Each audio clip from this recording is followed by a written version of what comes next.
right. Let's get it. We are now recording, guys. Okay. Oh my freaking gosh. Welcome, welcome, welcome to episode 2 of the Usual Spot podcast. I am your wonderful moderator, Miss Moderator, or Kiana. Let's go through and introduce everyone and we can get started. So at the top, we've got Carl. Next to him, we've got Young X Chaos. Below him, we've got Dell, then Josuke. We've got Buku, Joe, and Marshawn or Sean. Yeah. Okay, Yeah. You're saying my government name. That's crazy. my apologies.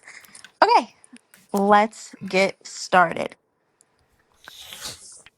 Let's All start right. with the most, talked about thing in the news right now as far as entertainment goes. Sinners just came out on Thursday, directed by Ryan Coogler, starring Michael B. Jordan, Hailee Mm, Steinfeld, Delroy Lindo, and a ton of other iconic people. Out of mm. everyone who has seen it, what is everyone's thoughts? We're going to do a mini unpacking, impressions going into it, impressions leaving the movie, no spoilers. Who wants to go first? I'll go first. Do we I all watch expect it? it to be wild. I expected it to be wild. I left thinking it's a 7.5 with plot holes and problems. And it was a cool movie that had ideas that it failed to flesh out. Wow.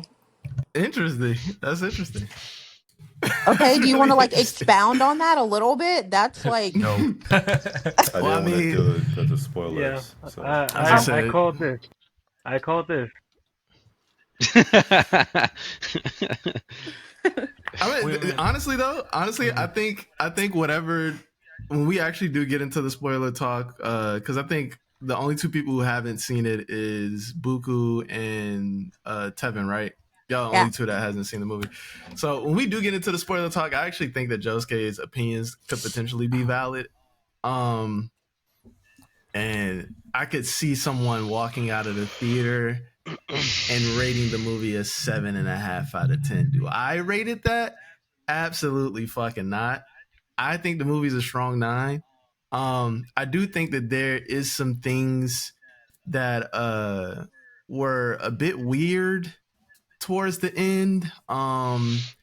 Stuff got a bit muddy. I didn't really kind of, I guess, agree with some of the direction of it, but in terms of the quality of the entire movie, that didn't take me. It didn't take a big hit, I guess, in my opinion, or on the score or anything like that. It was just more like, oh, this could have been done better. It wasn't really done to the expectations that I had, because the first 2 acts of the movie were so great that the third act was not up to standard with the rest of the movie. So it didn't take me completely out, but yeah, it was enough for me to have some issues. Not enough for me to be like, yeah, it's a 7.5 out of 10. But I could see if somebody walked away from the movie like that. it's absolutely not a 100% Rotten Tomatoes movie. So Do you know what that means, though? Do you know how they grade the scores? That's people fuck with it. The audience score or the critic score? No, the Rotten Tomatoes score, they rate it by if someone has a positive. No, I know. I don't know about the open critic score. He's talking about Rotten Tomatoes. It's if Yeah, but someone is he has a talking positive. about audience score or critic score? Like which score is he? He's talking about the critic That's score, because that's the one that came out with 100%. It was 100%, debuted 100%, and I think it's at a 99 right now. You didn't know that? I did not. Yeah, it debuted at 100%. It was a strong 100%, 99 around that night. It might be it was 98. It was about a 99 But, when I went to go see Wow. yeah, the way that they grade it is just based on if someone has a positive liking to it. I think if it's either a 7 or an 8 and above, if it's average or above, then it gets put into the Rotten Tomato thing. So there could have been a slew of critics that looked at it to be a 7 or an 8 out of 10, but that doesn't really affect. It's not like a median score, if that makes sense. So it just means all the reviewers had a positive experience with this movie. Or most reviewers had a positive experience. IMDb is more of that, isn't it? where it's like the average of the scores. Yeah, Mhm. that's why it's a lot harder for a movie to get like close to that Higher. perfect score on IMDb. Or maybe Metacritic too Yeah, as well. same. Yeah, because they do the median thing. So, well, Mhm. Adele, Carl, what did you guys? I really liked it. I give it like a 4 out of 5 on like a letterbox scale. I thought um I thought this is Michael B. Jordan's best performance. I thought that um I felt like Ryan Coogler like really did some cool things like directing wise. I thought the music was really good. Um yeah, and I just thought it was like a fun movie. And I thought there was some like cool things to pull apart from like uh deeper meaning or symbolism wise beyond like just like you know the um the straightforward entertainment of it. So yeah, I really enjoyed it. It was really good. I went in excited because this is like the first time Ryan Coogler's done a wholly completely original story. So I was looking forward to seeing what that would look like, and I was kind of dreading Michael B. Jordan. Not the biggest Michael B. Jordan guy. And we're gonna get into that later. Yeah, we will. And then I was interested to see the layout of this movie because it gave me From Dusk Till Dawn vibes. And then sure enough, it is kind of structured very similarly to how From Dusk Till Dawn is structured. But I walked out of it going, yeah, like Ryan Coogler knows what the fuck he's doing when he's getting performances out of these actors because everyone's fantastic. Even the kid that this is like his first movie, like Miles Canton, and you see why he's in the movie. He's got like a crazy voice. He's a very talented guy. And then Jack O'Connell as like the main bad guy is Loved him. fantastic. Really good. Yeah, he was great. He was fantastic. He's doing all sorts of different accents. He's also praising the white singing, man for the playing black the movie. banjo. Shut up. I'm saying everyone Everyone was great. Everyone was Crazy. good. Hailee Steinfeld was fantastic. Another She was awesome. She, no, but Michael B. Jordan in a dual role. I gotta eat crow. He was good. He was good. He was good. His accent was bad. His accent was bad. I wasn't fucking with it. I wasn't fucking with it at the accent was beginning. bad. At the beginning, I wasn't. I had to ask and look up like where is he from? Because it's like it was Mississippi, right? It's from California. He's from California. He's from Cali. Like, oh, you asked where he was from. Yeah, where he was from. I was like, nah. At the that beginning, convincing it had to grow on me. I wasn't liking it at first, like the first couple of minutes. Good accent, Shut up. Bro. And then it was pretty good. As it went on, I started to like the characters more and more. There were like very subtle nuances where it's like it definitely feels like two different people, but you can still feel like they were raised similarly in a way. It was pretty cool. Love the first two acts. Second act did get a little rocky for me. I feel like it lost a bit of its steam, and I walked away with it, especially the ending. I was like, "Is this a bad thing or is this a good thing?" Or like, we can't talk about it too much, but like, I didn't like it. I was just like, "What does this mean?" And unfortunately we have to be vague about it because it's you will never know because I don't know. But overall, I thought it was great. I would give it like an 8 out of 10. Okay. 4 out of 5 for doing Letterboxd. But the music's fantastic. Like just the way this movie is made is fantastic. I have a nitpick about the frame formatting, like going from IMAX to Letterboxd to 35 millimeter to digital. It was a bit jarring throughout the whole movie. I never got used to it because it would stay in one shot, then it would just like cut to it would be 35 millimeter grainy, and then it would cut to digital, and it would just kind of throw me off a bit. But But that's a me thing. I don't know how much that would bother other people. I heard in one review that it was best to see this movie in the biggest non-IMAX screen because of the way it looks on IMAX. There's parts of the movie that the top of it is like cut off, or like there's just a bunch of negative space at the top of the screen. Yeah. And so I guess that's because of like the different ways it was shot and stuff. Yeah. That it just comes out that way. It almost felt a little like too letterboxed sometimes. Too thin. But again, that's like a me thing. But yeah. Very impressed. Let's have a bit of a conversation. Kiana, did you want to say your opinion on what you thought about the movie? Yeah, I was can do that before we get into Yeah, I got some arguably the things. scariest part of this entire conversation. But Yeah, niggas is humble now, but we gonna talk.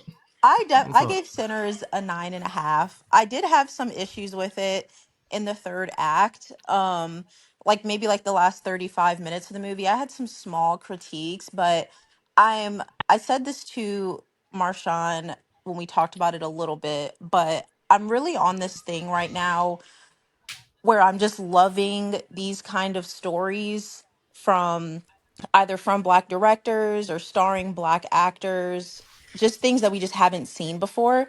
And I'm not saying that in a way to make excuses for Ryan Coogler for some of the issues I had with it, but I just think overall the story just outweighs some of the small things I didn't like about the movie, but I thought it was phenomenal. It's probably my favorite movie I've seen so far this year. I honestly want to see it again because I had to sit with it a little bit longer to start thinking about some of the symbolism, I guess, from the movie.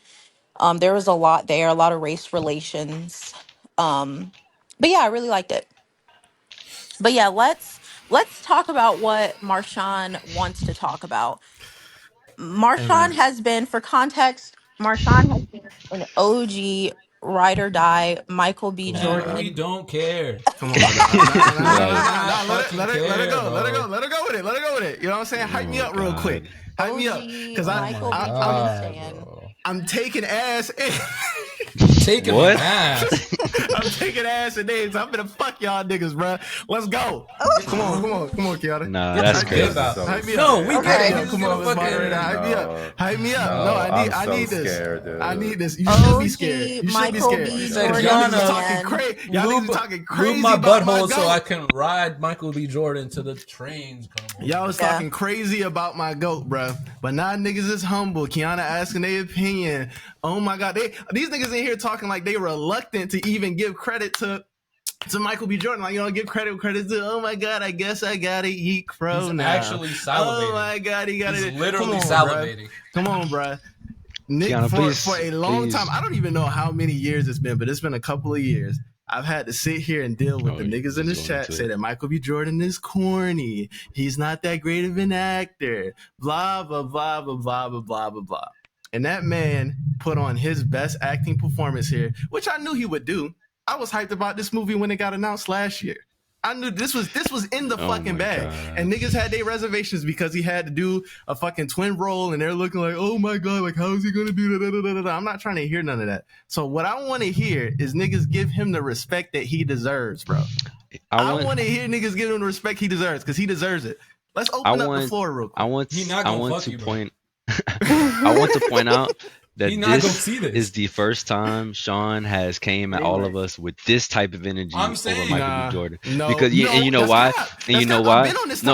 No, like, you're using this movie to do this. Like, you're using this specific performance to like be like, oh my God, guys, like, y'all gotta eat shit, because y'all have to admit that this was actually probably one of his first actually really good performances. No, because that's bullshit. You was not like this after Creed. You was not like this after fucking Black Panther 2 or whatever other movie. Bro, you were not saying here like, yo, y'all need to fucking come in here and admit that like that was a good performance. You were just like, bruh, I liked it. I don't, y'all, whatever. On time. I'm not gonna let but you do you're so happy. You're so happy. You've been hyping up having this conversation because you know that we're going to come here and say, and I'll admit that we admit this was a good performance. Like, it was good. Like, because our stance has always been like, he's okay, he's an all right actor. Like he's overrated. Is how it's always been Nah, like my opinion of him at least.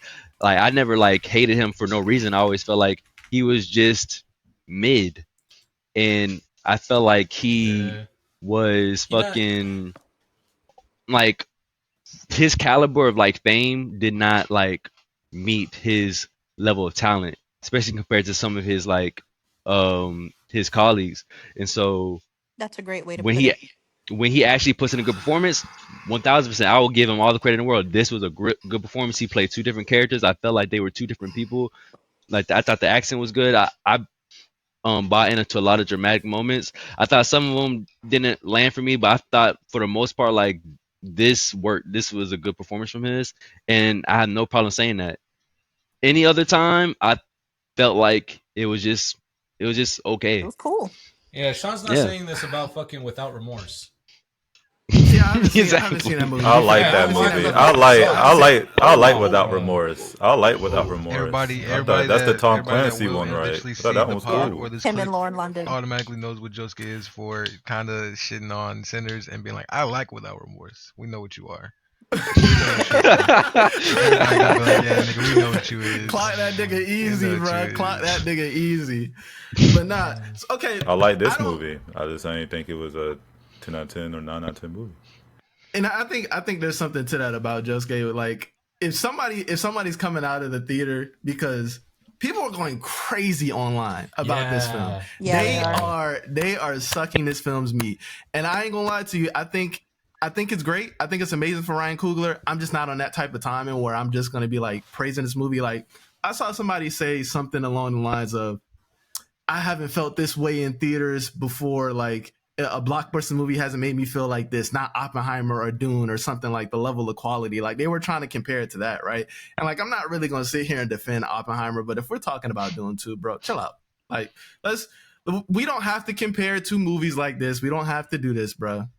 Everybody just calm down. It's a great film on its own. We don't have to do the comparison shit with something that I think is it's in a whole other like category. It's like sci-fi film. I get it's both blockbusters, but I don't know. I think that that's weird. So to Josuke's point, if you're going and you're seeing that, you're expecting like the highest of level of quality, like in all aspects. And I think this movie it has that in majority, like most aspects, but there's some things that aren't quite, as fleshed out, aren't quite as great. And it just, I think at least it's like Josuke, maybe 7.5, 7 out of 10. At best, most people may look at it and be like a 10 out of 10. But back to Dell's point, Dell, that's cap. I came in here when I rewatched Creed and when I saw Creed 3 on the same type of timing. This one in particular is like solidifying to me who Michael B. Jordan is. I didn't think that he was a solidified great, like in another stratosphere type of actor. To be fair, I didn't think he was that, but I saw the potential, bro.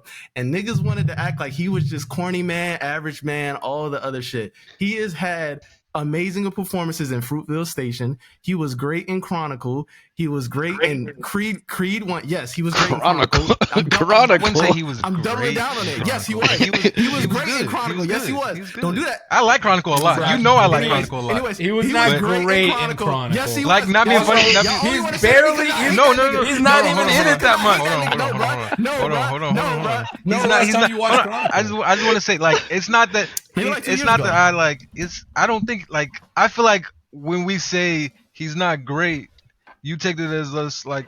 You take it as us saying he's like he sucks, like he's bad. It's like no, I'm not saying that. It's just, No, hold on.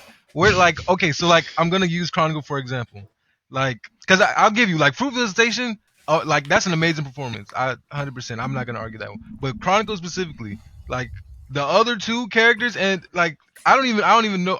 I know Dane DeHaan, but I don't remember It's Dane other DeHaan. Yeah, I know Dane DeHaan, but I The don't other remember guy other was just name. some random. But like to me, they put up better performances than him as leads as well. Like, and that's not a slight to him, but it's just the fact that like they just did their thing much better than what he was doing. And I like what he was doing. He was cool. Like, he played the cool guy, slight jock, kind of befriending the nerds that he was already like, he kind of knew. I like it. I think it's a good role for him. I don't think he was bad. I don't think it was Like, I'm not saying it's overrated, but if you're saying that's a great performance, that's crazy. Like great performance. It's Like not that's not crazy. like That's that not performance crazy. in Chronicle. That's not Like to me, crazy. like not being funny, you can't say that performance in Chronicle is the same as his performance in Fruitvale Station. Like that's just not true. You can't say that. I'm not gonna say it's no. I'm not Yeah, gonna say so it's like I'm not that, gonna say it's and the same. that would be that But would. there's different levels of greatness. There's different. I'm levels not of greatness. gonna look at Timothy Chalamet in Doom 2 and be like he's just as great in that Fucking as he nailed is in Fantastic Wonka. Four, Like right? like that's just not true. Okay, That's just not true. Don't use that. Let's not use Fantastic Four. We don't Fans Why? forced You don't wanna it. talk about Yeah, Fantastic come on Four? now. No, Fans It forced happened. it. Like he You did don't wanna, that. You don't want to talk about sometimes you pair Knock up with that shit directors. straight out of the park. Sometimes man. you pair it with directors and their vision just fucking sucks, and it's nothing you can really do about it. You know what I'm saying? You For get locked sure. into that. You know, you gotta find your way. Not everybody's gonna have the perfect movie, but I think the thing to is, that- it's always been the potential, and it's not just been the conversations like, oh my god, you know, he's just good and that's it, guys. Da, da, da. No, niggas were antagonizing that man, calling him corny Because you go getting on him because hard. he pronounced. No, let me finish. No, I don't go that hard. I only went that hard in retaliation. Y'all was getting on him about mispronouncing Naruto, and that's really the shit that set all of this fucking off. That's really the shit that set off. Just because he my mispronounced Naruto, now he's not a great actor or a good actor or whatever. Or he's corny and da da da da da. Bro. When y'all grew up with a bunch of niggas You that was making us mispronouncing look Naruto, crazy. bro. I ain't gonna lie. Let me You making us look crazy. make How my many of them position crazy? very No, clear no, making us to look separate crazy. You making us look whatever. crazy. Let me make my position clear to What do you mean? separate whatever point you're trying to make What do you think this and is? how I actually feel about this man. I think the corny Address cringe who shit. you're actually talking to here, because you're talking to Carl. So you talk to Carl here. Yeah, cause Carl is I not think the only person that did that. Tevin, you're clear because me and you been on the same type of time with Michael B. Jordan. All right, I feel so like Tevin was he's guilty. good, Oh, but brother. Carl, Dell, and even Joe and Josuke too as well. Niggas was getting on him. I did not get on him about the Naruto I'm thing. clarifying. I never. I I'm do. clarifying my I think. Hold on. I That think. Naruto I shit do. is I bad. do That think Naruto Michael B. shit was Jordan is bad. It's corny. not that bad, I'm not bro. denying the fact that I think Michael B. Jordan is Oh, corny. I still I don't think it's bad to be corny. I'm corny sometimes. I think Michael B. Jordan takes it to a different level, but I did not personally care about the Naruto. I just think Michael B. Jordan is corny in general. My position is that I just like think he's a corny. I think I the want niggas to put cringe and respect on corny his things name, bro. that he does No, outside bro. of like Shut movies up. and stuff, that's like how I feel about him, like just as a cringe and corny person. Like Drake. Like Drake I think is very cringe and corny, Stop but like Drake. I like Like, I will be they're like literally- this is a good song or this is a good So album. you They're Drake. But, like He's not as bad as Drake. I'm not saying I'm just giving Drake. an No, example. it's a scale. I'm just giving an It's a example. scale. I honestly don't It's a care enough scale. about. Yeah, I honestly don't care enough Spectrum about Michael B. or so. Jordan as a person in general to like. I don't even have that big of an opinion on him. I just think the things I see things here and there that I'm like, oh, that's kind of corny, that's kind of cringe. I mostly criticize him for his performances in movies and like the amount of acclaim and like recognition that he gets for his talent. That I don't think like matches up. Bro, nobody How I really feel about be him on his personally. dick like that, That's though. How I not feel about him true. personally is That not is really it- has nothing to do nobody with like how I really feel be about on We his him. turned on the like that, mics. bro. We turned on the mics and Bro. started lying. Bro. Nobody really I be love on his this. dick like shit. not- Everybody not be on bro, Michael not- B. Yeah, Jordan. the sky purple. Everybody The be sky on purple industry. too. Everybody be on Michael I'm B. just Jordan. saying shit too. Bro. Anyways, Yeah, let's. I think. No, I'm not walking it back. 'Cause you want me to sit here and be like? No, I Michael just want B. you to put respect on his name. That's I it. said he gave a good performance. He better put a good performance. He was doing 2 roles. At least one of them should have been good, and we got lucky because they were both great. Oh but my I think God. What do you mean we got lucky? He's he's built so we got like lucky. that. No, he's not. He's so hesitant. I will say God, this. bro. I will say this. He is at his. He is at his. Hold on, let's have him talk. What do you say? He's so hesitant to do anything. Look at Carl. He's struggling. He's like look, Struggling? you better- I literally and am almost- saying it.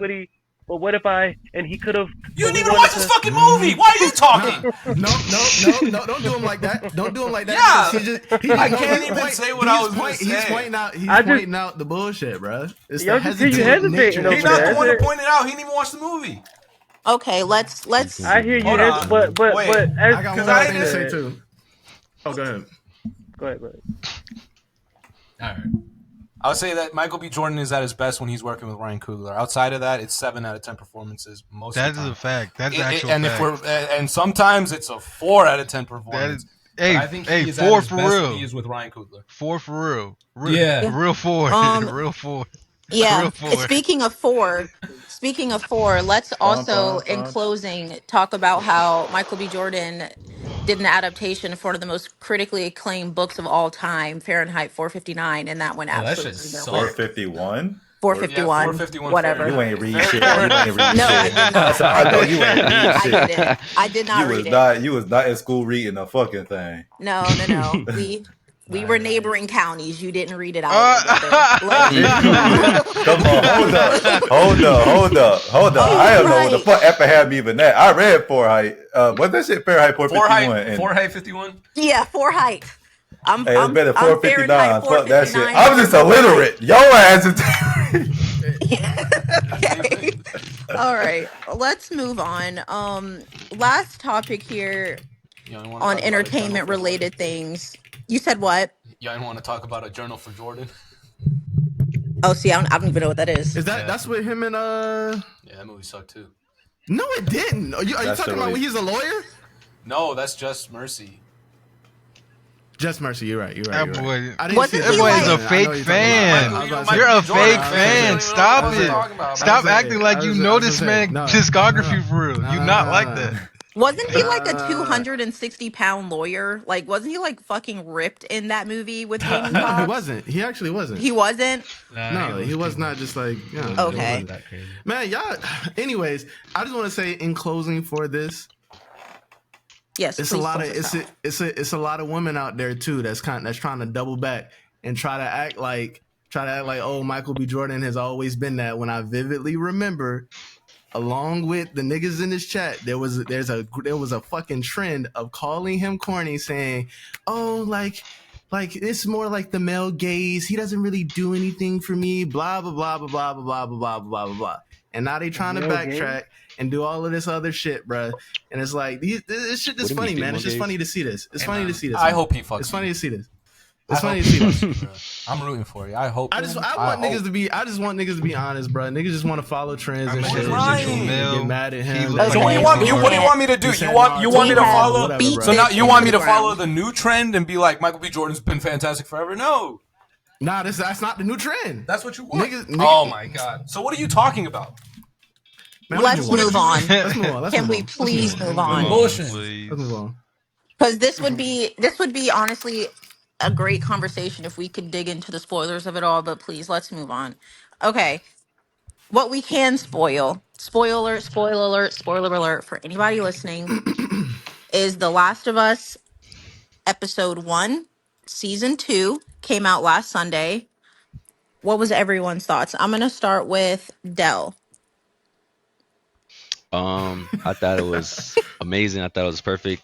I thought that um the way that they recreated some things was like I was shocked by how perfectly they executed it. It was to the point where like Agreed. I was watching scenes and I was like, I can't believe, even despite playing the game so long ago, like just for one time, like how my brain is able to connect my memory with certain places and scenes and moments and stuff, like just off of very little visual information. So I thought that was really cool. I thought The sets up great, the performances was good. Dina, whoever casted Dina, perfect. Um, Bella's Ramsey's performance was good as always. Pedro Pascal, good as always. Um, I'm interested to see in the differences and like the new directions that they take with adapting like this part of the story, because I'm already seeing some ways that they're deviating here and there. But overall, I loved it. It was amazing. Nice. Anybody else like?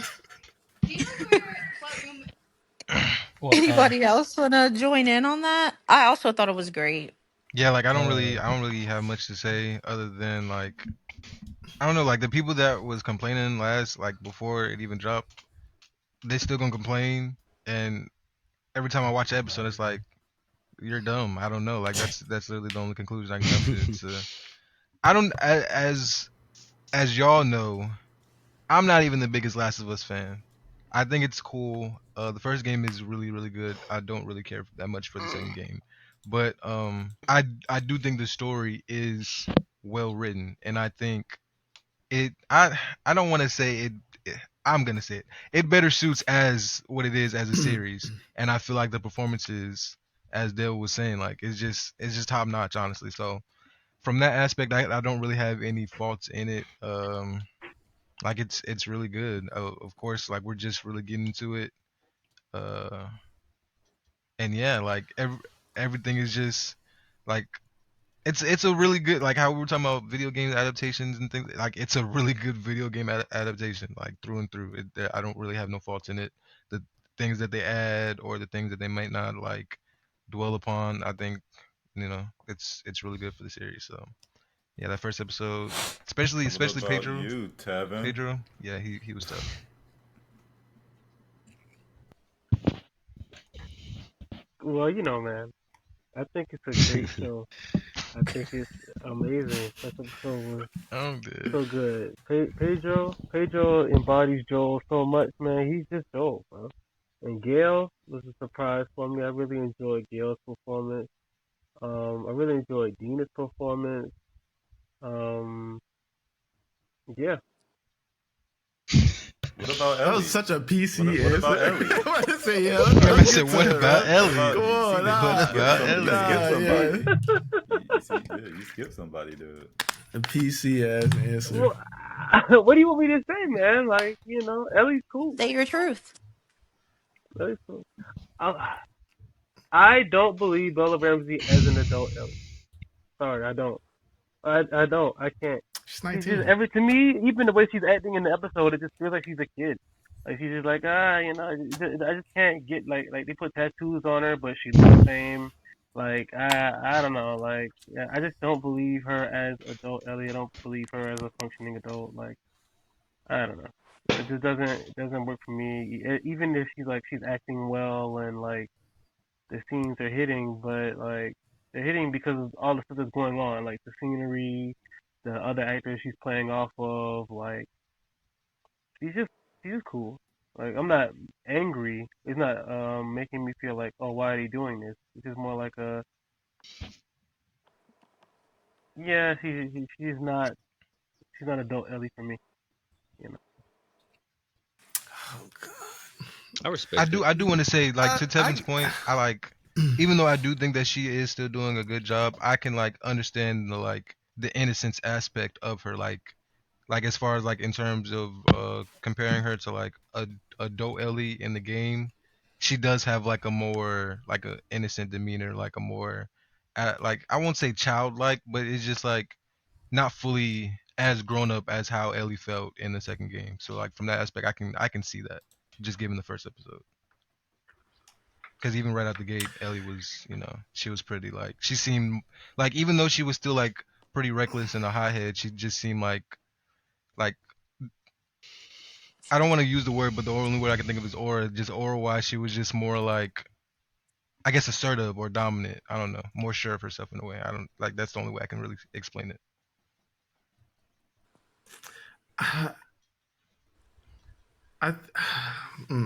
So I understand where both of y'all come from, and it does make sense to me. I think for me, I have to see how the show handles it because I feel like they could potentially handle it in a different way because we know that it's going to be how many more seasons after this one? Potentially like 2 more seasons. Bella's going to be more grown. She's going to look probably a bit older. Hopefully, she may look a bit older or just kind of like just have like more like I guess grown features and kind of just like sink into the role a bit better. So she, to Tevin's point, yes, there are some moments where she is still acting kind of like in the child like space or whatever, but she is to me like more of a natural, true like 19-year-old like in this role than what Ellie is in the video games. So like the banter that she has with like her and Dina and like how she's like interacting with Joel and stuff. I think it more accurately depicts like what a 19-year-old would look like in the position that she's in.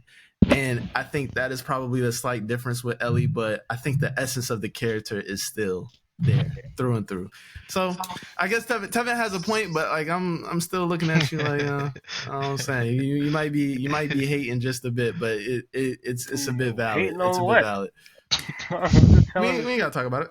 I'm telling the And We I ain't truth. gotta talk kind about of agree. It's the reason Ellie in the game is not the typical 19-year-old.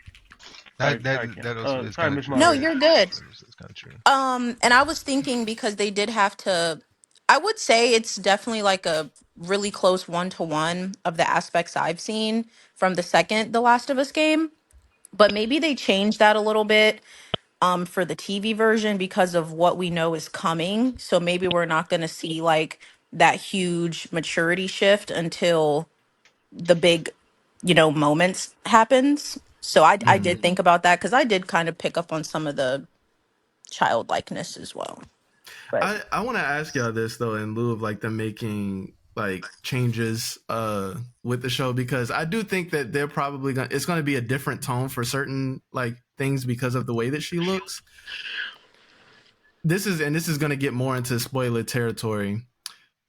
Do y'all think that the idea of us not being able to see Joel and Ellie Wait, are you spoiling the interact? game too?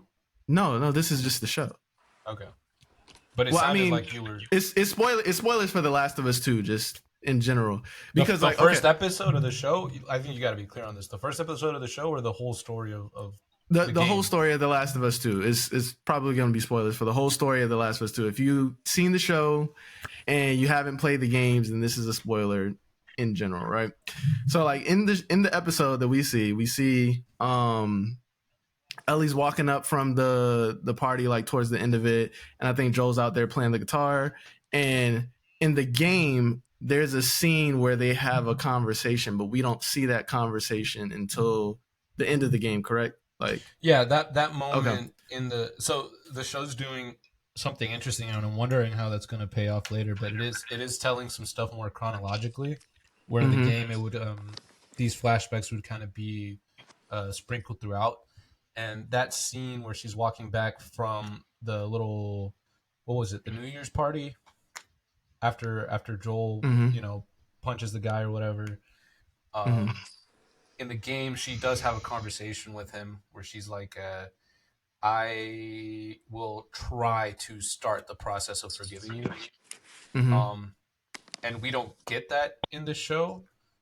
So probably because they still want to, they haven't told the audience like what happened.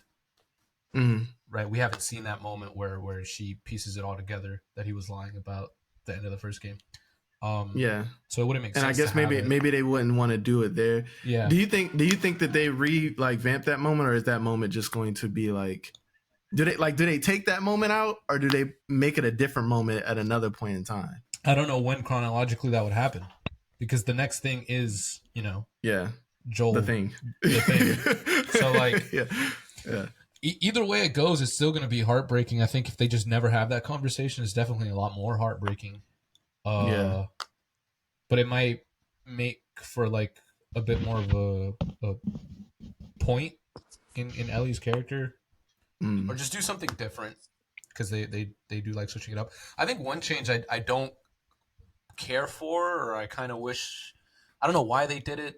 I kind of like don't like that they did it, but having it open with Abby and telling the audience that we're gonna hunt for Joel, like we have to go find Joel. I think that kind of will take away from the moment where Joel is just helping strangers, and he's like, "My name's Joel," and everyone like looks at each other like, we found our There's guy. that suspense, yeah, because that was spoiled for us because of the leaks. When the big leaks happened, that was spoiled for us. So I didn't have that experience actually. Oh, I didn't know how it was going to happen. I had no idea how it was going to happen. I just knew it happened.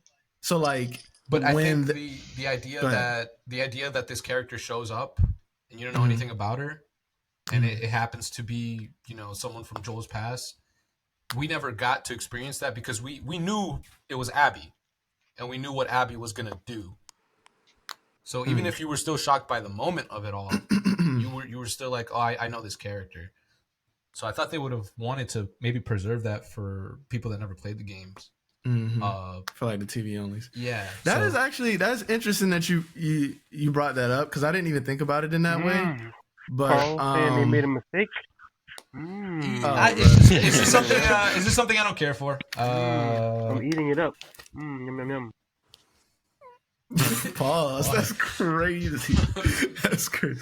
But that is interesting you bring that up, because my experience with the leaks were just like, I knew that it happens, but I didn't know who did it and like how it happened. So I think when the entire moment was going on, I was like shocked. I was like, oh no, they're doing it now. It's like, oh holy shit. Like that was like still like a bit shocking for me. But a lot of people who read those leaks, and they kind of knew like how that was kind of playing, like as like he's helping these random people and stuff like that.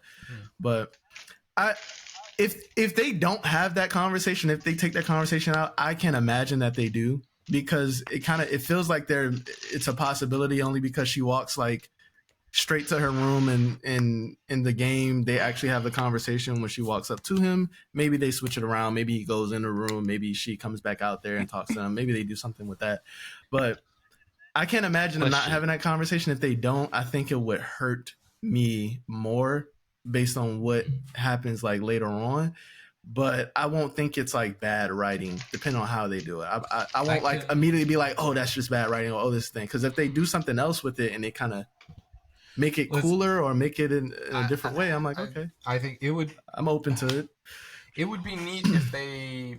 I don't know. Whatever way they do it, I think it'll be interesting.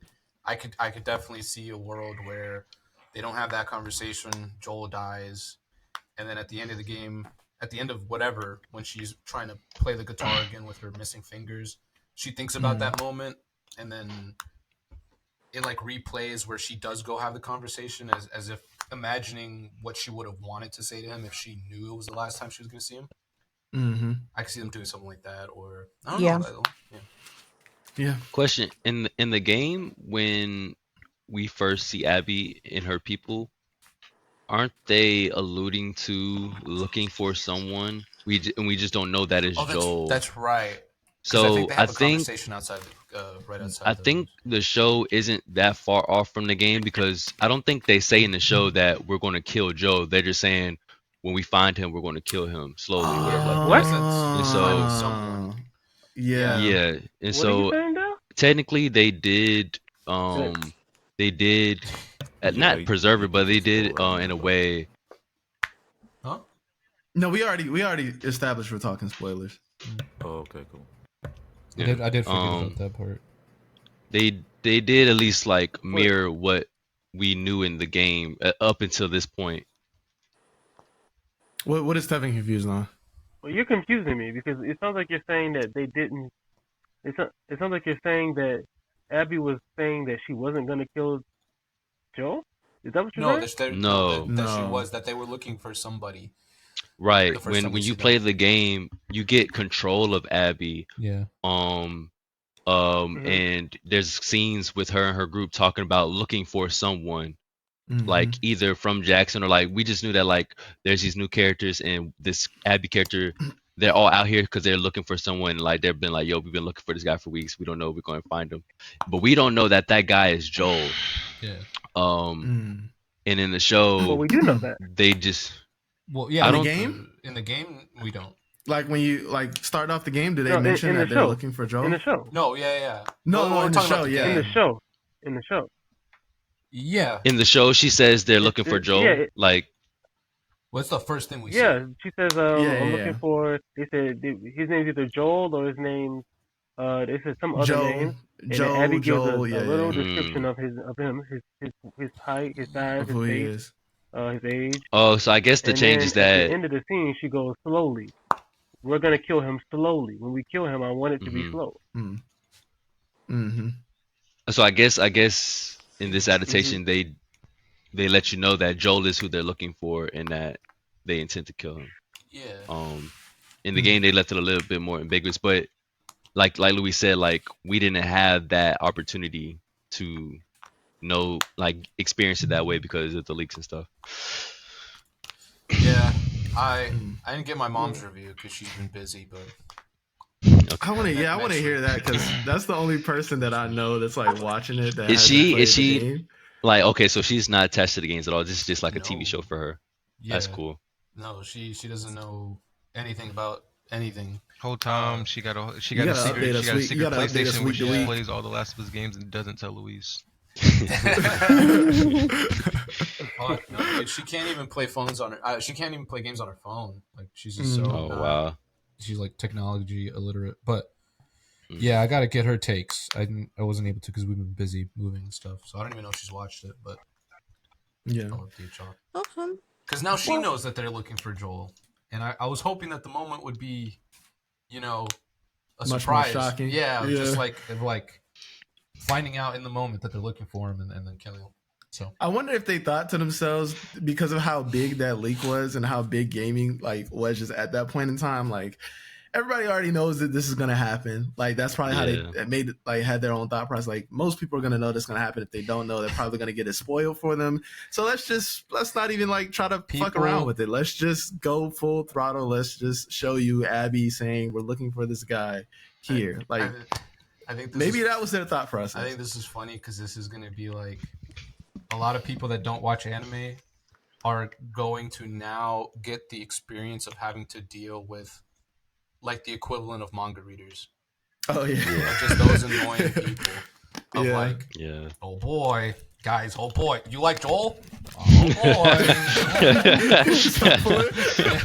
oh my god. Oh, just you wait. I was like, bro, shut up.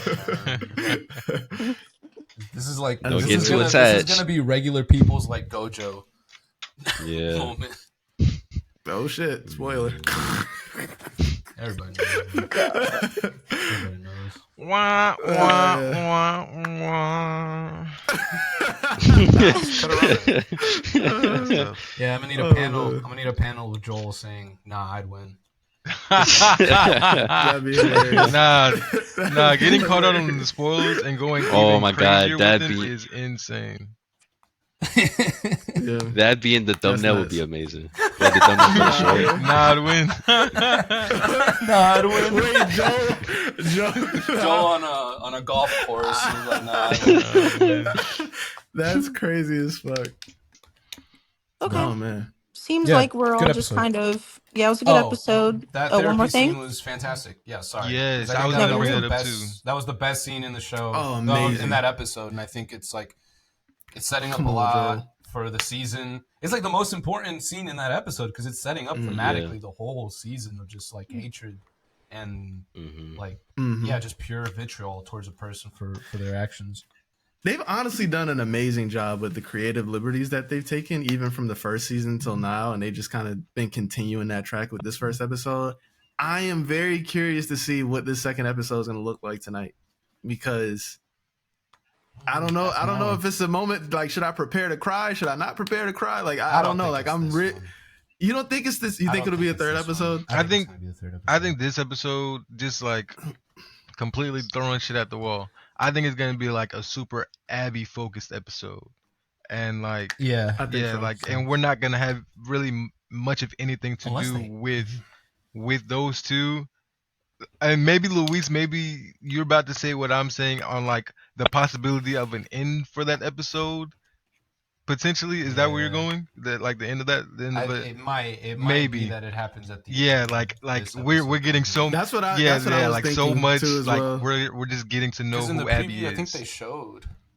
Yeah. Oh yeah, I didn't watch the preview. And then the third episode is just because at the end of the first episode, like it ends on a shot of like Abby and the crew, right? Like that's it ends on that, ends. And then in the preview for the next episode, you see like the zombies. Whoa, buddy.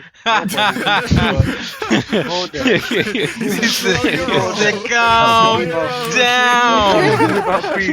down. Don't talk to me about previews. I'm confused. Too much dip. I'm so confused. Are we not talking spoilers? We need Miss Moderator here. Okay, what's that about? I don't even understand. That man said he don't want to know what's gonna happen in the next episode before he watch it. Come on now. Yeah, we not. This ain't a movie. Did you not play the game? Looking at previews. This ain't a movie. We're not looking at previews.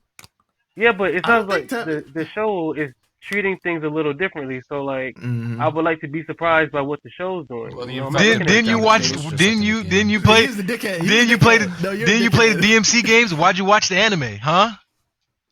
Exactly. No, we're not. That's a doing whole that. different We're not argument. doing That's that. a whole different Are you conversation. talking to me or are Please you talking to no. me or We're Corey? not doing that. Please no. I'm not. Please no. Chill out, because I'm not There engaging are that because it's a people whole other arguing argument. Please in the no. TikTok page as we speak. We are not doing that. We are Please absolutely no. not doing Please that. no. But yeah, okay. Let's Understand? move on. Let's segue a bit into some gaming topics. We have an update on Nintendo's pricing. I believe, and you guys correct me if I'm wrong, the Mario bundle is $4.99.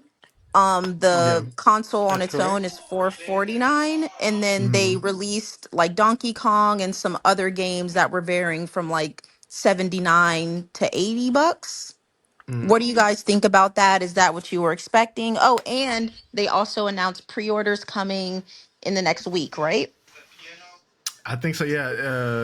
They moved the date back a couple, but yeah, I think the pre-orders will be pretty soon.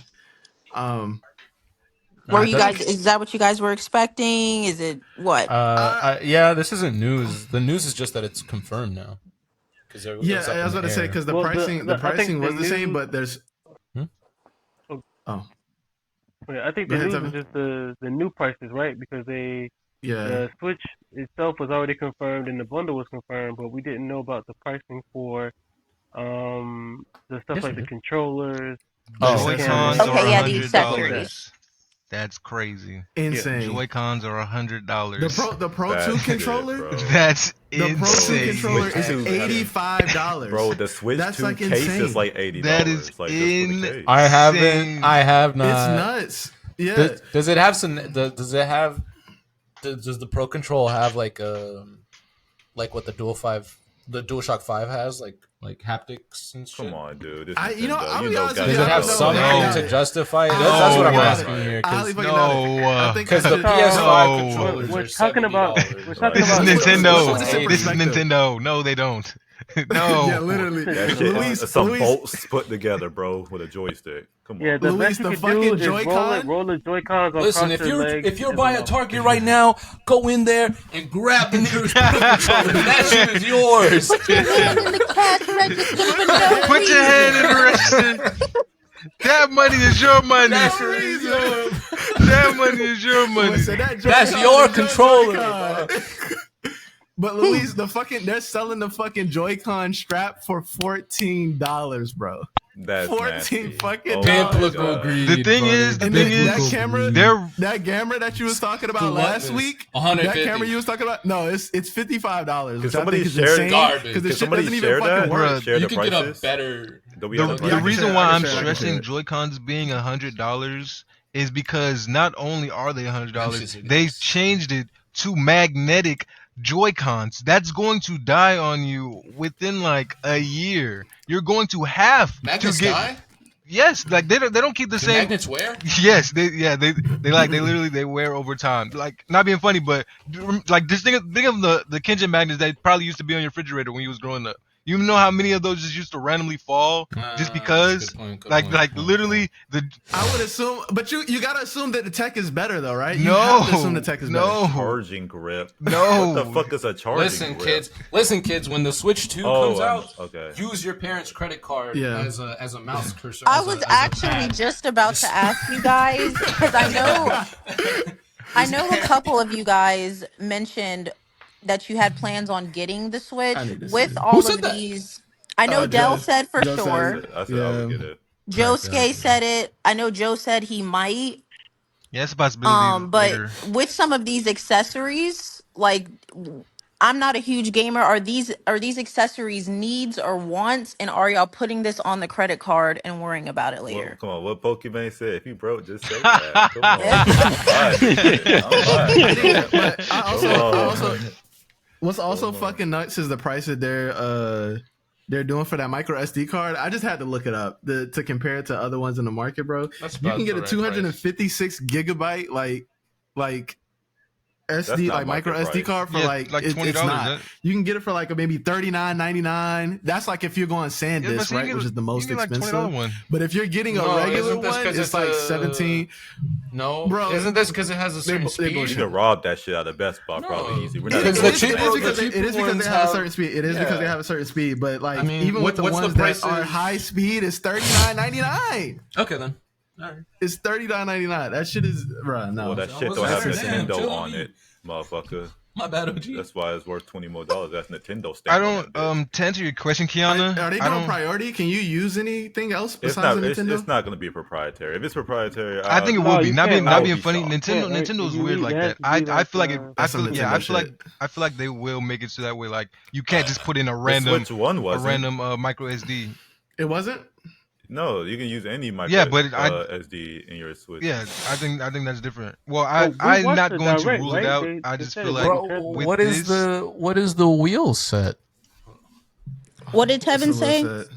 Joy-Con 2. I think maybe for Mario Kart or some shit. yeah. But does it have some? Is it just a piece of plastic that's $25 that you Yeah. put your Joy-Cons in, or does it do something? Yeah, it's just come on now. know. What else you gonna get? You're not getting another Joy-Con. That's all you're getting is the wheel. What you think you get? Oh, you don't get no gas. Some vibration or something. it's a set of two, but still, it's just Yeah, you're not getting no gas it's and just a brake. circle. Yeah, all you I'm getting about to is the say, wheel. yeah, that nigga think he getting the Yeah. car with that bitch. That's it. Come on. That's it.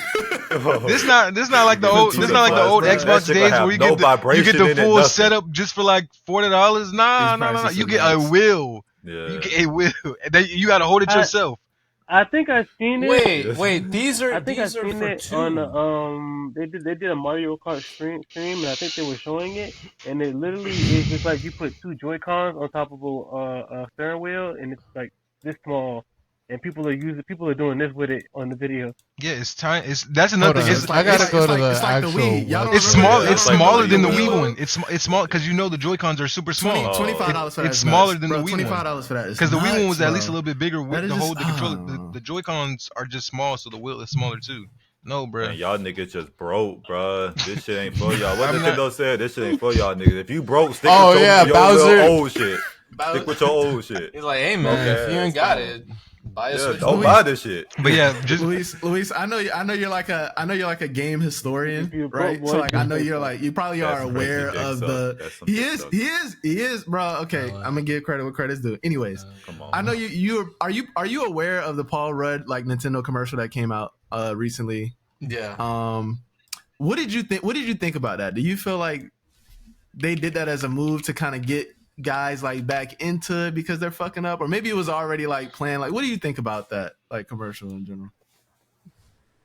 It's whatever. You didn't think it was cool? You wasn't like, oh shit, they brought Paul Rudd back. Whoa, it's fucking. I don't.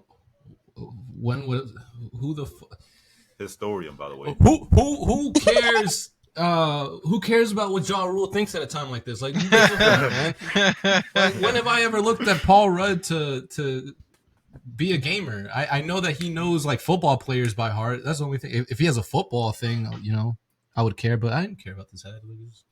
But it's like, it's cool for people who were born in like 1990 or 1980 or whatever, and they grew up watching that commercial, and they came back with it. Like that's The dope. legacy of it all. man, we done with the '90s, man. Yeah. That shit don't do much. I'm about to be done with Nintendo. We done with the All '90s, in man. one. What is Prices, it? bro. What is a all-in-one carrying case? Why is it $85? What is? What do you mean? Don't Is it look that- it up. It's probably just You gonna can piss carry off. you can carry the wheel. You can carry the motherfucking Hell nah. the hell camera, Nah, hell nah. the charger.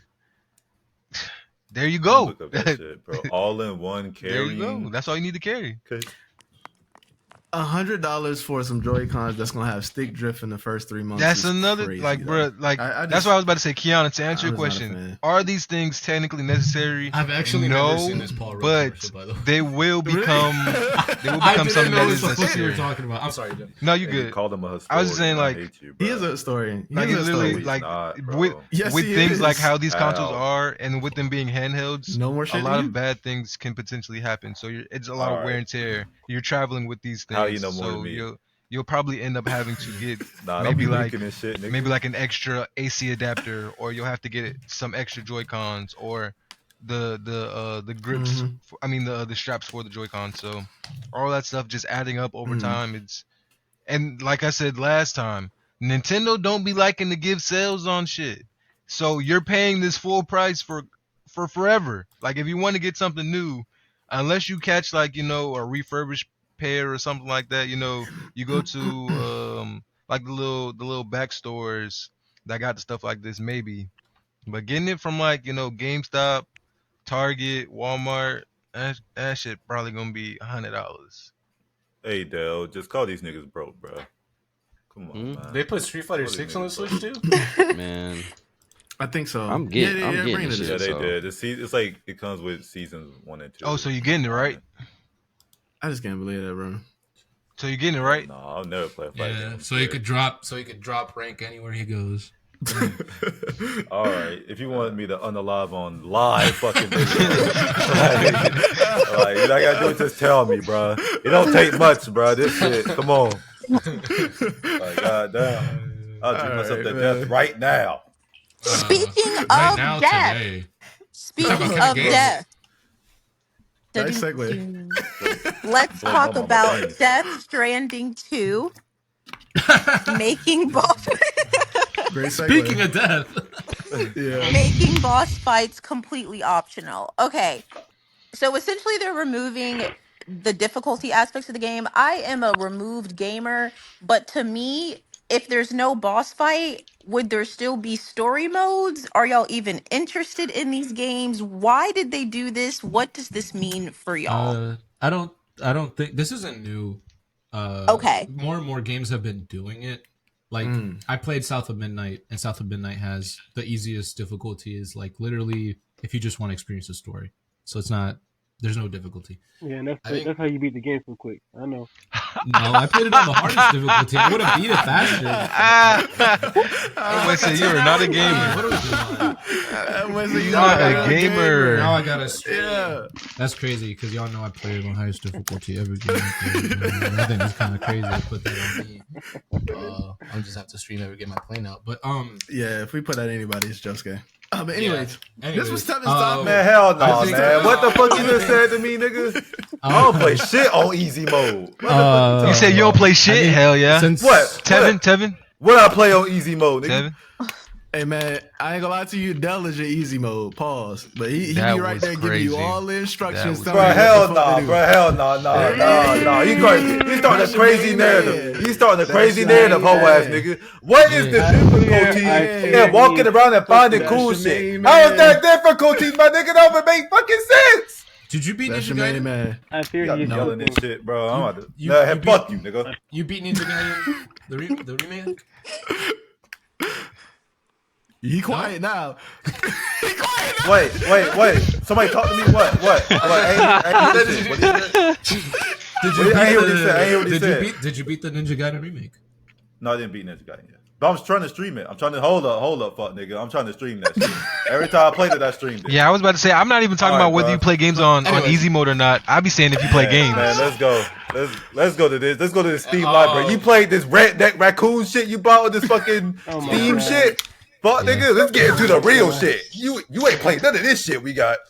Hey man, I've been doing some PR work. I've been beating games this year.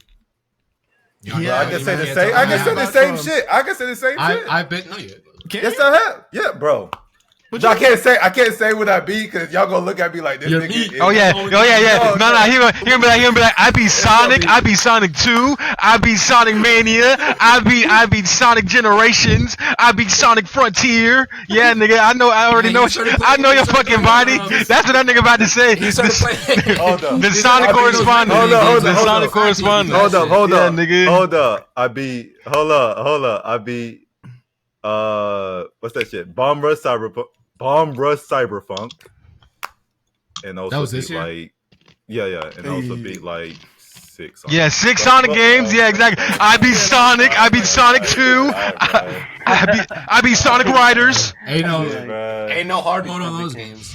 Easiest thing. Oh man. But Y'all are This was Tevin's topic though, so I do want to hear from him because I want to understand what he was kind of alluding to about like removing like difficulty aspects of games. Like, are you like looking at this as more like a trend type of thing, or looking at like Kojima specifically? Like, why would he do this? Yeah, type of, like, I mean, it is a trend. Like, it's happening a lot more recently from what I'm looking at. Like, Carl just mentioned South of Midnight. The game I put in here was Deathstranding. It just seems like in the wake of people being upset at Dark Souls for being too difficult, now we have like, hey, you don't want to do these boss fights? You can skip them. And it's like, Death Stranding, I kind of get it, because it's like, the experience is the traveling and moving back and forth. Or that's what it was in the first game. But I do think in the second game, they have an opportunity to do something better with the boss fights.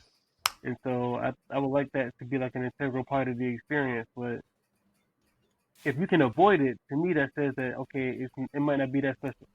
There might not be a reason to even like do it, because if you're making it avoidable, like why put so much time, effort, and resources into something just to make it avoidable? Like, to me, that screams is like, okay, it might not be as amazing as everything else will be in the game, That's a good point. That's an interesting point though, because like, okay, say if I mention like people hiding boss fights and stuff like that, right? Like really amazing boss fight like in Elden Ring, right? And if you don't do the exploring, if you don't do your due diligence, you can avoid a lot of shit. You can avoid a lot of shit in general in Elden Ring, and it's just based on like your playstyle. What's the difference between that and someone just putting a skip button on a boss fight? Death Stranding is more linear. Fair. Right. It's not content that you're accidentally missing. It's like purposeful. You're purposefully skipping. What's wrong with just giving that option for people who want it though? Like, if you can still play the game. I mean, if you can still play the game the way you want to, and someone has the option to play it the way they want to, what's the problem? I think if it does, because you need to see the hard work the dev put in. That's why the dev put in hard work making these boss fights are part of the narrative as well, though. Like, you don't know if there's like like context, like all that is important. And before I get to I'm very passionate about this topic in the space of fighting games. I'm not gonna do that yet. But if you're talking about like from a story perspective, like, you don't know the dollar could have happened in this fight, and you just like, skip it, like, this is too hard for me, and it's just like, I have a personal issue with hand holding if it's just like excessive. And then me personally, I feel like this is excessive. Like who is playing this? Well, other than like a very, very niche case, like, I got my mom to play Deathstranding, like some weird shit like that. That's like one of, a million people who's doing this shit. Like, you gonna do that for them?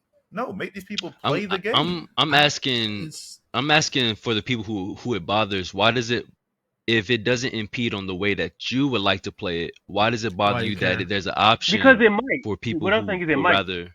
I'm saying is it might. Because imagine this, right? Imagine they made boss fights in FF7 Remake skippable. To me, that reads as like all those cutscenes that you get mid-fight, those really cool cutscenes, they probably won't be there anymore. It'll just probably just be the fight, and you can skip it. That's like content. That's like stuff is happening during those cutscenes, those boss fight cutscenes. Some of that stuff is important. Sometimes it's not, but sometimes it is. And it's like you're cutting. But if they develop, I'm sorry to cut you off. If they develop the game in mind, sorry, I thought you stopped.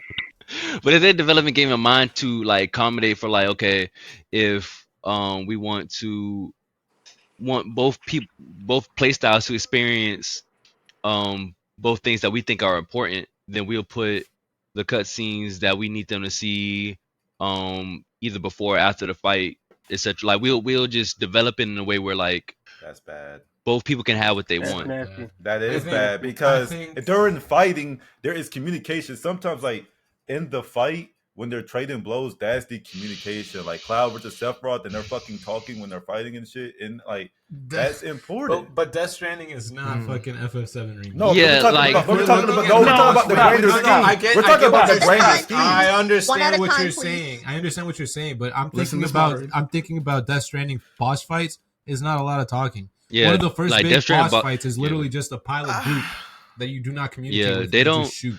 if So if it's this like- was FSL, we were but talking. the second one is the second But one that's a that whole I level. recently just did. But that's a whole level. But that's a part of No, that's a boss stop. fight Let- though. That no, is a boss listen. fight. But that's a whole level. Like the war Yeah, shit. that's a whole That- level. That's a boss fight though. That is a boss fight. Like it puts you in a separate level, but that is all indicative of it being a boss fight. And if you're missing out on like certain moments, like context, what you call it, like dialogue that you're having between this and that could allude to certain things, like having to deal with the villain's character or even the main character's character too as well. That is missed opportunity. That's like missed content. Yeah, but that is important. Level, Sean. So like That is when a boss. doing- It's a boss fight level. What do you mean? Okay, but to what I'm saying, like we don't know how this game is designed yet, right? Obviously, if this was a patch for Death Stranding 1, then we can have a more more of a conversation about it because we know what that game is and what the boss fights are. So if they patched it and yeah, you skip that whole level, then yeah, that's a problem because that boss fight is an entire level and it was designed for you to go through it all. So yeah, I think once the game comes out, we'd be able to have more of a discussion about what is skipped, how they designed it, whether or not it does impede the story. But what they're bringing up isn't specific to just that. What they're bringing up isn't just specific to Death Stranding. It like you can put this in a number of games where you're able to skip it in the dialogue. No, and shit like but there aren't a lot of games like Death Stranding. Yeah, and I think I think the thing that's important is like the y'all are acting like I'm intention writing, but what game is the like intention Death of Stranding?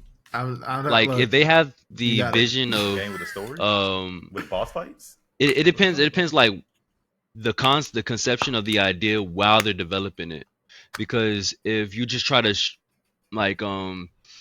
Miyazaki did not design his games with an easy mode in mind, then I don't want him to just add like easy difficulty where like they like scale down the health or the damage of the enemies, because he didn't make the game with that difficulty in mind. He made it to be just this one difficulty and that's it. And so like I respect him with the vision to be like, I didn't design it to have multiple difficulties. This is just what the game is. So developers, they have the conversation before the game is made of like, what do we want our level of challenge to be, and they decide like, okay, we want to have 3 difficulties, and then there's people who from the moment they start developing have an idea of what those 3 different difficulties look like. And so if this is an idea that's from the point of development, then I think that it's fine. Like they're going to make their choices to have like all of Tevin's and Josuke's problems put into consideration. But if this is something that's like added after development, I can see why it would be an issue. But I think this is like more so a thing that like that happens like before the game is even made. Yeah, like a game of I think Dark Souls is the reason we have this conversation more and more often. Where it's like before that, I wasn't seeing a lot of people care about shit like this. And at the end of the day, it's like it's a hobby. It's leisure. For some people, they just want to play the game and relax and not have to go crazy about it. For some people, now that they've experienced play a Death Stranding, different they're game. going to. Why? I really want to get. I gotta play different shit because you don't like how I play it. Yeah. Yes, insane. because Anyways. if I'm playing, you don't have to if engage I'm with fighting what's his face, and during my fight with what's his face, there's some dialogue, some important dialogue, and he's talking and he's saying stuff during the fight, and it's not even cutscene stuff, and all of that's skippable, and you can miss it. That's a problem. That's a problem because it means that now when they make the fight, the dialogue probably won't be there, and then it's like, okay, this is just boring now. Like, what's even the point? What's the point? Like, there's the fight, but it's like, and you know how the more recent fights are like, there's always something happening during the fight, whether it, outside the cutscene. Like sometimes there's like dialogue, somebody talking, somebody saying something important, or like quick time events, or like something to make the fight like it's not just a fight. It's about the stakes that are happening next to the fight or with the fight, and it's like you could remove that stuff now that you've made the fight skippable. It's like, what's the point of even including it if you're just gonna make the fight skippable? But my thing is, it's like I would understand if we were talking about anything else, but like Death Stranding, if we're going based off the first game, it's not like that. And you're Imagine if wrong. you're able And to having skip beat the those. game, you should Imagine know if you're that. able You to should know skip that those too. Having things. beat the game, having beat the game, you know that you're wrong because one of the main fights towards the end. If you imagine being able to skip that final fight, that final fight. Imagine if you could skip that. Imagine what kind of experience that would be, Carl. Yeah, but like we didn't get that option, and they didn't design the game with that option in mind. And imagine Kojima, what that Kojima. looks That's like. what it is. now. He just This high is on nasty. Kojima, man. This He is just nasty. This is nasty. he's high on Kojima, and he has enough respect for him to do the let's wait and see. And I think Tevin has valid points, and I think Luis has valid points too as well. But I think it's just more like he's just like, let's just see how he designs the game, because if he feels as though if Kojima was to implement this into the game, he's going to do it with intention, and it's going to be in a way where they may not miss like the content that we're talking about now. It's just, but within the I don't context know. of this game, it's different. Like if we were talking about a Dark Souls game, I'd be like, yeah, fuck off. That's kind of one of the biggest points one of the biggest draws of that game is how difficult it is. So when it comes to that, it's like, fuck off, shut up. Like Deathstranding, I played Deathstranding because I want to make the little highways and I want to drive around and deliver my packages with zip lines and shit. I don't care that much about the boss fights. That's you, but I cared about the story but- in Death Stranding as well. Mhm. Like it wasn't just about delivering. I did packages too, but to I me. didn't was care about the delivering boss packages fights. with a purpose. This is reminiscent of that one But conversation. so we had that about that one series. bruh, I don't understand God, how you please could don't have do beaten that. the game It does sound and just say like it. stuff like this. I just don't get it. I'm just imagining that very last fight. Like to me, I feel like a fight like that is like it's one of those things where you think back and you're like, wow, that was an experience. And to me, when you say that you make fights skippable, I feel like experiences like that go away and you just get straight up boss fights. There's no cool stuff in the fight. There's no Kojima experimenting inside the fight, which that's like his thing. He does that in boss fights. And he's done that since Metal Gear. Like every Yep. fight is like unique and different. And like sure, Death Stranding wasn't like that for all of the boss fights, but when you got into it, some of them were like that. And so I'm imagining all of that stuff now just goes away, and it's now just you fight monsters. That's it. Mm. Can I get to my fight game back? Because I really want to get into a little bit of my fight to make it like I'll make it really short. But 2 minutes, probably, and then I we probably move have on. like thank you. I probably have like no other time to talk about this. Y'all niggas ain't real gamers, but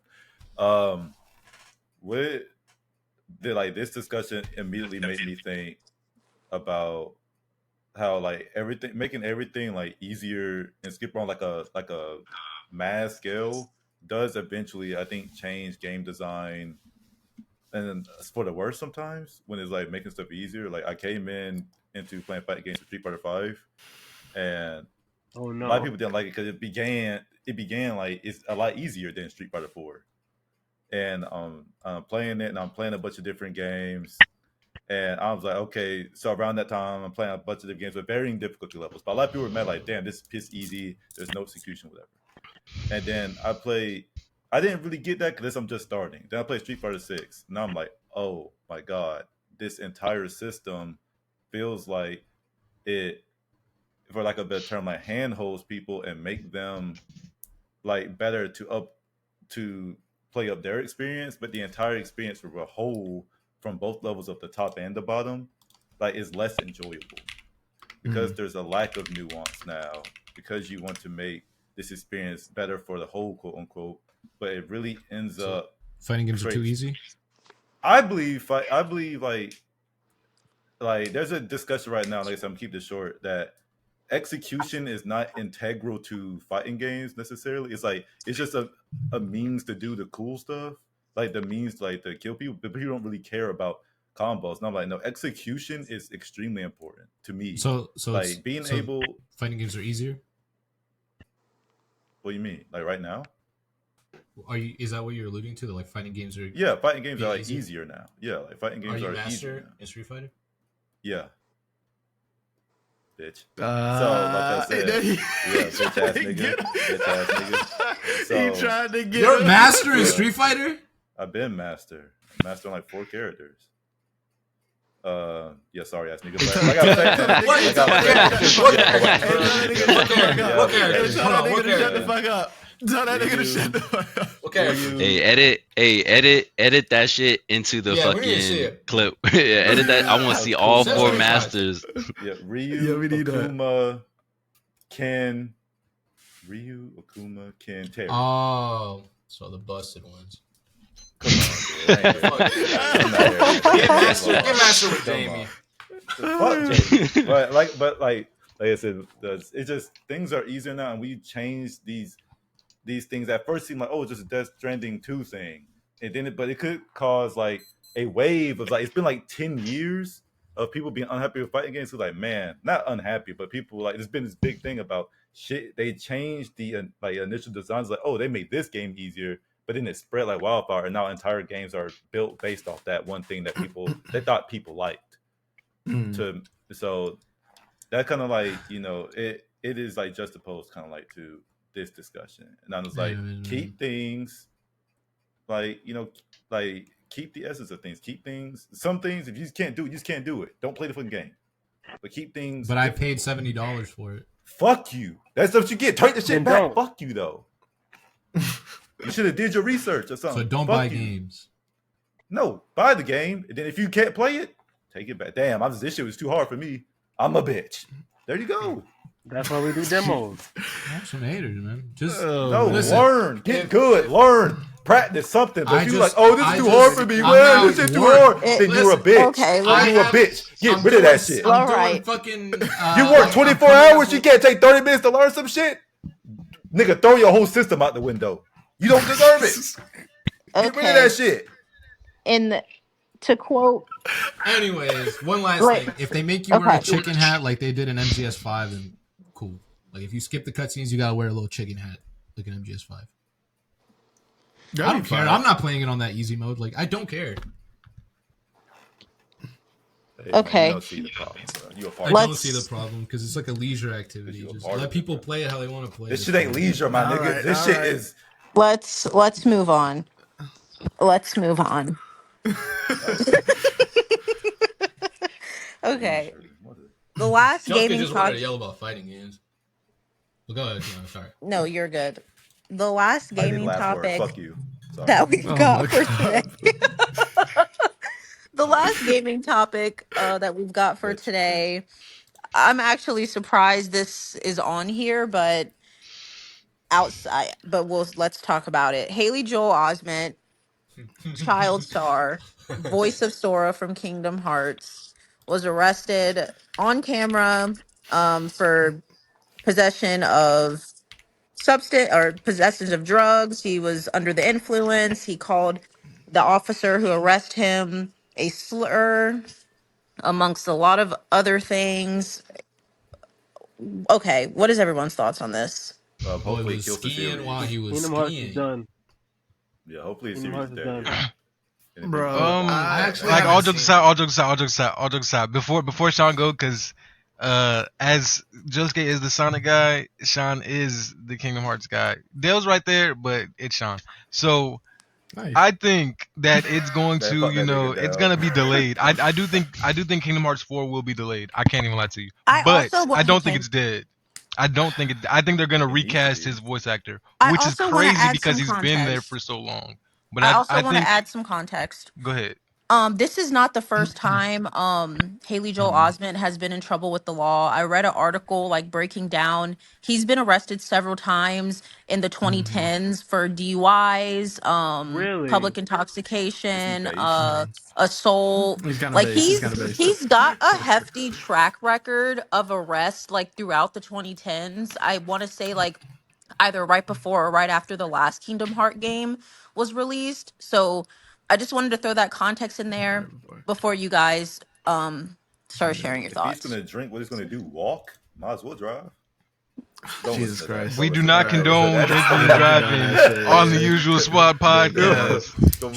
Nobody driving drunk. I want the resident Kingdom Hearts guys to really have a discussion. Me, Tevin, Del. What about do we actually think that the series is cooked? Do we think that this is actually going to delay anything? Fuck Joe. Yeah, fuck Joe. I ain't play the Kingdom Hearts games. It's cool. You're not the Kingdom Hearts guy. It's cool. Tevin played Dream Drop Distance, bro. Like that. I played Dream Drop Distance. I'm out there.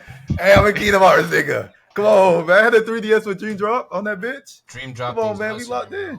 All right, I'm Okay, about to get all pissed right. off. Can we talk about the topic at hand? Nigga, fuck you. Can we talk about the topic at hand? All right, we're not gonna do this. Anyway, do y'all think that this is actually gonna delay the game? Like seriously, now do y'all that think that Kiana this is has actually gonna said- affect Can't it? delay a Let it- game that's excuse me, never excuse me. coming out. Shut up. Let's hope so. Now that this moderator has said what she said, I think he's gonna stay on because I didn't know this was like a common thing for him. He said Yeah, a I slur think this he'll be time fine. though, on camera. He called the guy a Nazi. I don't know if it was they said a it was like slur? anti-Semitic. No, he said something else. They said it's anti-Semitic. But Did he it say was the like, K word? Yeah, I'm about to say yeah. I think he might have said that. It was when I saw the video. I've It was been like bleeped kidnapped out. By he also called the officer a Jewish slur. I did. A Jewish. They're not gonna slur. say it. Most likely, you got to find the raw video because they're probably not gonna say it in most articles. I only know one They- Jewish slur. I think it's a possibility they take him off just because it's Disney attached to it, but I think they already started. He already started recording for 4, and so to remove him would What be makes you very think that? expensive. I think he already there was an article saying like some of the voice actors started recording for 4. So to remove him and recast like would be very expensive. But I think the only way they do that is if this story or these kind of incidents or events get a lot bigger in like the news. If he's If on people his start like talking about, his Ezra Miller. yeah, like if this starts becoming like more trending, because it's already kind of trending to the point like the fact that we're even talking about this is already a little bit too trending for I think Disney might want. I can tell you why we're talking about this because there is no Kingdom Hearts news in sight. Right. That I feel like that's the main reason why this is a conversation because, like Kiana said, that he has like a bit of a track record, but like it's so dry in terms of news that niggas are looking and searching for anything that could possibly affect or like have some type of semblance, like or connection to the production of Kingdom Hearts 4. So I think this is going to be a bit of a non-issue unless like Del said it's going to be more and more instances where it's continuously happening. People are talking about his mental health. I don't know if he's going through anything. Maybe he was just having a bit too much fun out there at the ski resort. I do want to just add. I don't know. I do want to add some additional context because I did read an official statement from Hailee Joel Osment's team.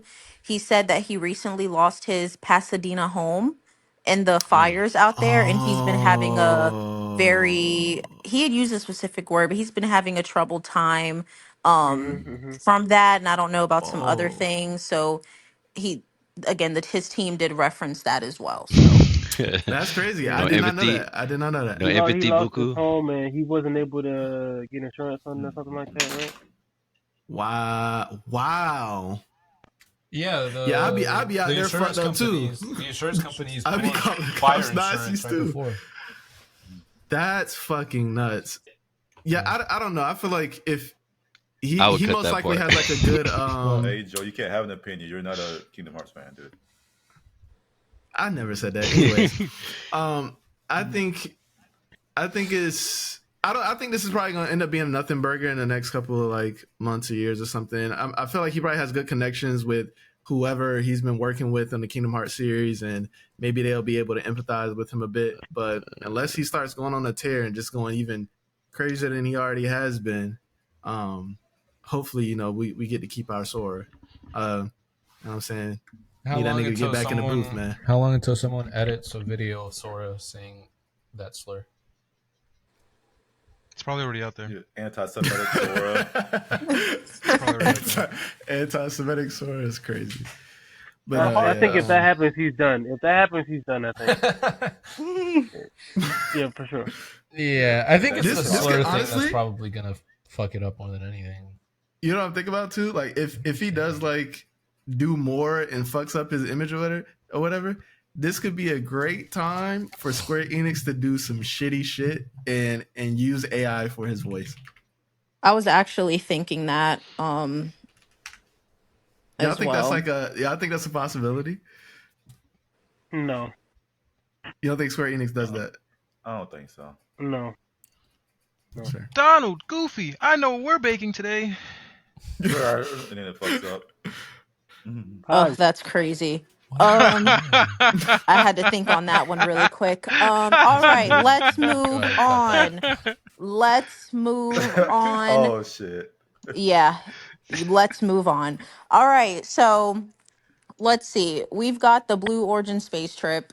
I think last Monday, sometime last week, a group of random wealthy women went to space for 11 minutes Random. on, yeah, random women. Calling Gail a random wealthy woman is insane.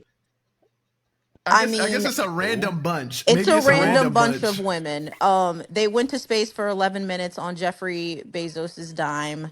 Um, and one of those women included Katy Perry. She's getting the most hate out of the bunch.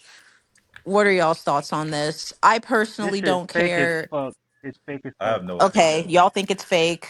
You think it's fake? I don't care. No, Yo, me, I think it's fake as fuck. Okay. Why do you think I'll it's be fake? honest, man. I don't know, bro. But like, I just can't. I've seen the videos and it's like, if this is real, I think I want to die. Like, what? I'm looking at the videos of Katie just floating around. She has the little Listen, flower. She's looking at the camera. She's spending most of the time looking at the camera. She's floating like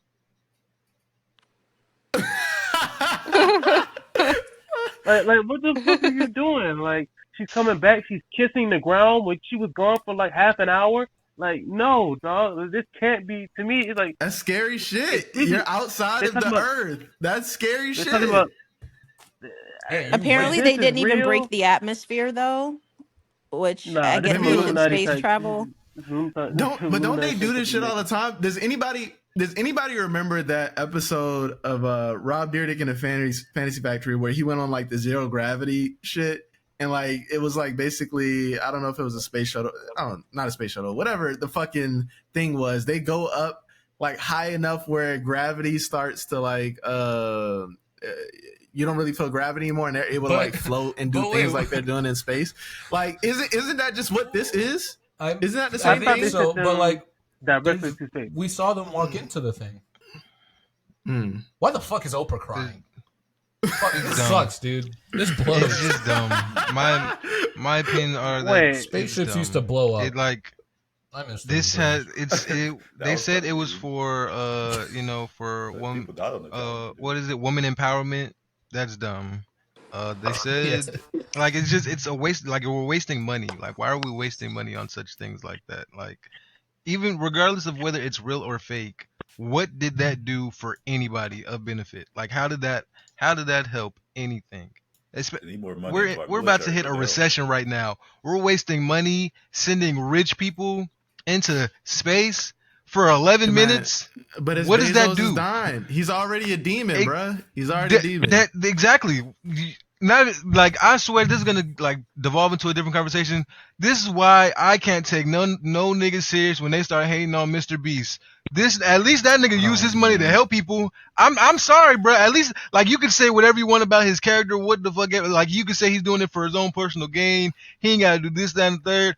I have not seen near one of these niggas try to build homes in underprivileged communities. I haven't seen these niggas build schools, build clean water. My nigga, Flint hasn't had clean water since I was in like high school.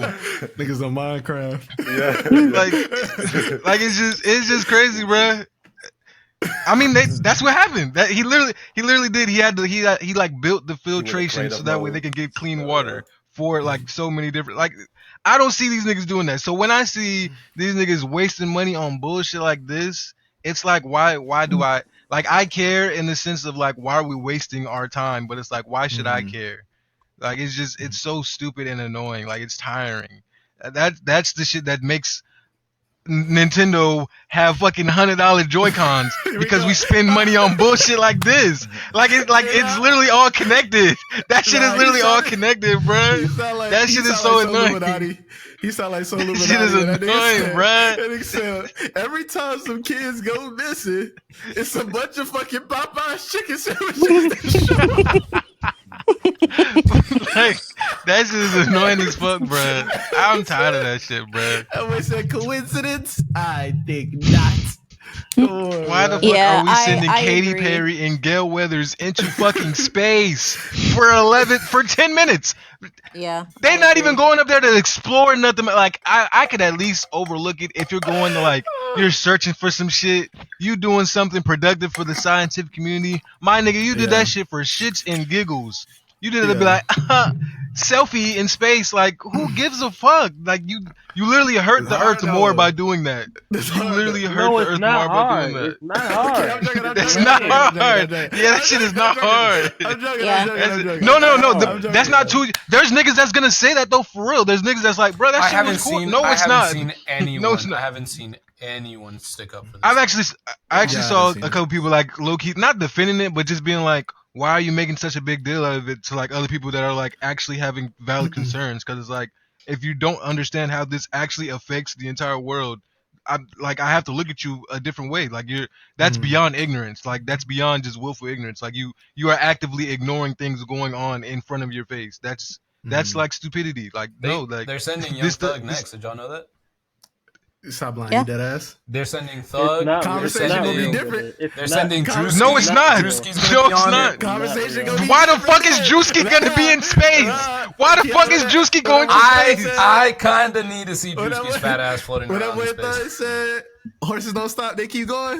Come Yeah. on, man. You gonna say that shit in It's not space. real. Conversation gonna be It's real not real. different if they get niggas in space. It's gonna be completely different. I'm gonna tell you Gail that was up right there. now. They're sending Tom Cruise too. That's like nigga with an asterisk. Tom You know what I'm saying? Cruise That is ain't running nigga. to space as we speak, actually. So they're actually just going to meet Tom there.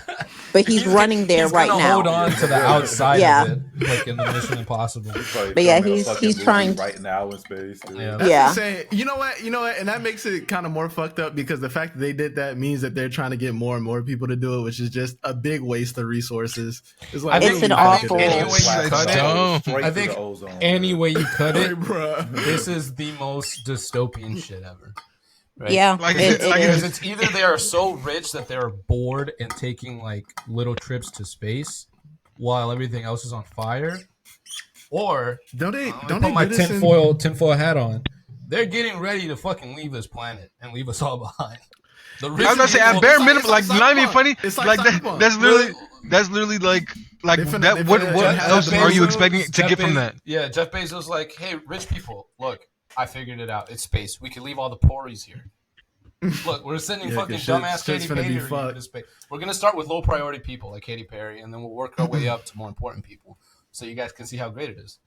Yeah. That's I funny. think about stuff like that, but then I also think about like the capitalism of it all. And they need the regulars like us Where to are they gonna keep go, though? their business going. And I do see it happening, but it just won't be in our lifetime or the next generation's lifetime. Jeff But I do Bezos see is it working on happening. living forever. Yeah. So, Um, but yeah, it's crazy. Yeah. Hundreds of thousands of federal workers have lost their jobs in the last 2 months. And Katy Perry is dangling a flower in our face in space. So That's she's such a dickhead. Like, what the fuck are you doing? she's, yeah. It's like she is What are you addicted to doing? Why being she's hated. What like are the you only doing? one getting What flamed are you by doing? everybody else, though. No, Like because Katy she Perry was like the a fuck- corniest I don't know. about it. I hate everybody that got on there, but she was the And she was like the corniest. spokesperson for it too. She was like the spokesperson for it for everything. Like she was like the I main don't- one She was advocating fucking. and She held that and flower promoting the it. whole time. Yeah. Yeah, She it just was holding weird. it. Looked at that Floating camera around in space. the whole time. She held that flower Their and looked at Earth. the camera the You know- entire time. you know I was what it watching reminded videos. me I'm of? trying to afford Nintendo Switch It too, reminded bro. me Yeah, of niggas. when Gal Gadot did that "We Are the People" shit. Y'all remember that? Mm-hmm. It reminded me of that. Kal-El, no, Kal-El, no. Kal-El, no. Kal-El, no. You have to give me the stone now. Enough. What'd she say? Enough wine to feel feel denial. Fulfill denial. I don't know what the fuck y'all talking about. I know she's dark, Oh my god. Oh my gosh. Bro, my God. that's immediately the things I think of as soon as I hear a name. Kal-El, no. Okay, let's let's move on to our last segment here. This Oh, is a man. new segment that we're starting on the usual pod. Dun dun dun Nice. dun dun dun. The usual Dun dun dun pod. dun dun dun. No way you That's just a- did the no, Naruto. no, Wow, she did the Naruto. She did the Naruto filler. She did the Naruto filler, bruh. She did the Naruto filler, bruh. That's That made me crazy. wanna hurt myself. I just want to say, hold on, real quick, to the viewers that are watching this. Kiana literally just finished Naruto like 3 hours ago, bruh. Like she's really That's new on this. She's really new on it. She's really new on it, and so it's just crazy to see. But good to see That's you, funny Kiana. as hell. This is our new segment called Usual or Unusual. Dun dun dun dun dun. She gonna Dun do it dun dun dun again. dun. Dun. Okay, so this is going to be a rapid fire of topics that we found on social media. We're just going to briefly unpack them and just name it usual or unusual. So let's get into the first topic.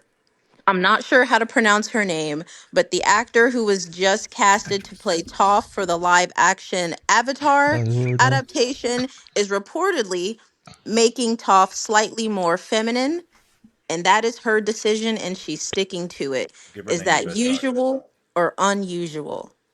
Hey man, Unusual. it's a We new know Avatar: The Last adaptation. Airbender. It's a new adaptation, guys. We gotta let them do new stuff. Are we doing If this? we, Are It's we not. doing if we want It's it not. one to It's one, we not could just actually. go It's watch actually. the animated series, guys. It's a It's new not. adaptation. It's the same shit, Joe. It's the Yeah, I was same about. shit. No, no, It's no, the no, same no. Hold on, hold on, hold on, hold on, hold on, hold It's on. not I the like I same said, shit. I purposely didn't have much of keep an it short, opinion by the about way. This is DMC beast. on purpose because I don't know much 10 about the minutes. lore. What they did and what they said for Avatar, they're like that, and that's I said this last week. I said I don't mind when you take characters or take the settings as long as you have the core and tell your own story. You can do that. But I said this then, when you take this story that you're actually trying to adapt and then you change that as it goes on, that's bad. I said it in everything. So what they did in the first season, I thought was already bad. They're just continuing along those lines. In that case, it's usual for them. In the real world, it is a very unusual thing to do because it's just a nasty narrative. Like especially when I This saw is her comment unusual, saying, for sure. "I want to like that's a cartoon. I want to make it more realistic." It's like completely That was ignoring nasty. the dynamics of what that show was telling you. Like just because it's a cartoon doesn't mean it didn't have real life like aspects a part of it. Like that's literally the point of media because like you can take these fantastical things and make them relate to you in some way. So unusual, dumb. I don't know much about her. I'm not gonna like bash her, but in terms of this role, this decision for this role, I think that is a dumb. I think that is a dumb decision. That's a bad decision. I want to say, And I you want don't to say understand something. what you are you don't understand what you're engaging with. Let me combat that, right? I'm gonna say usual, and here's why. To your point, um, if you're taking a character and you make like slightly changes to more so connect with that character or however, like I'm not opposed to that, but it has to be done in good faith.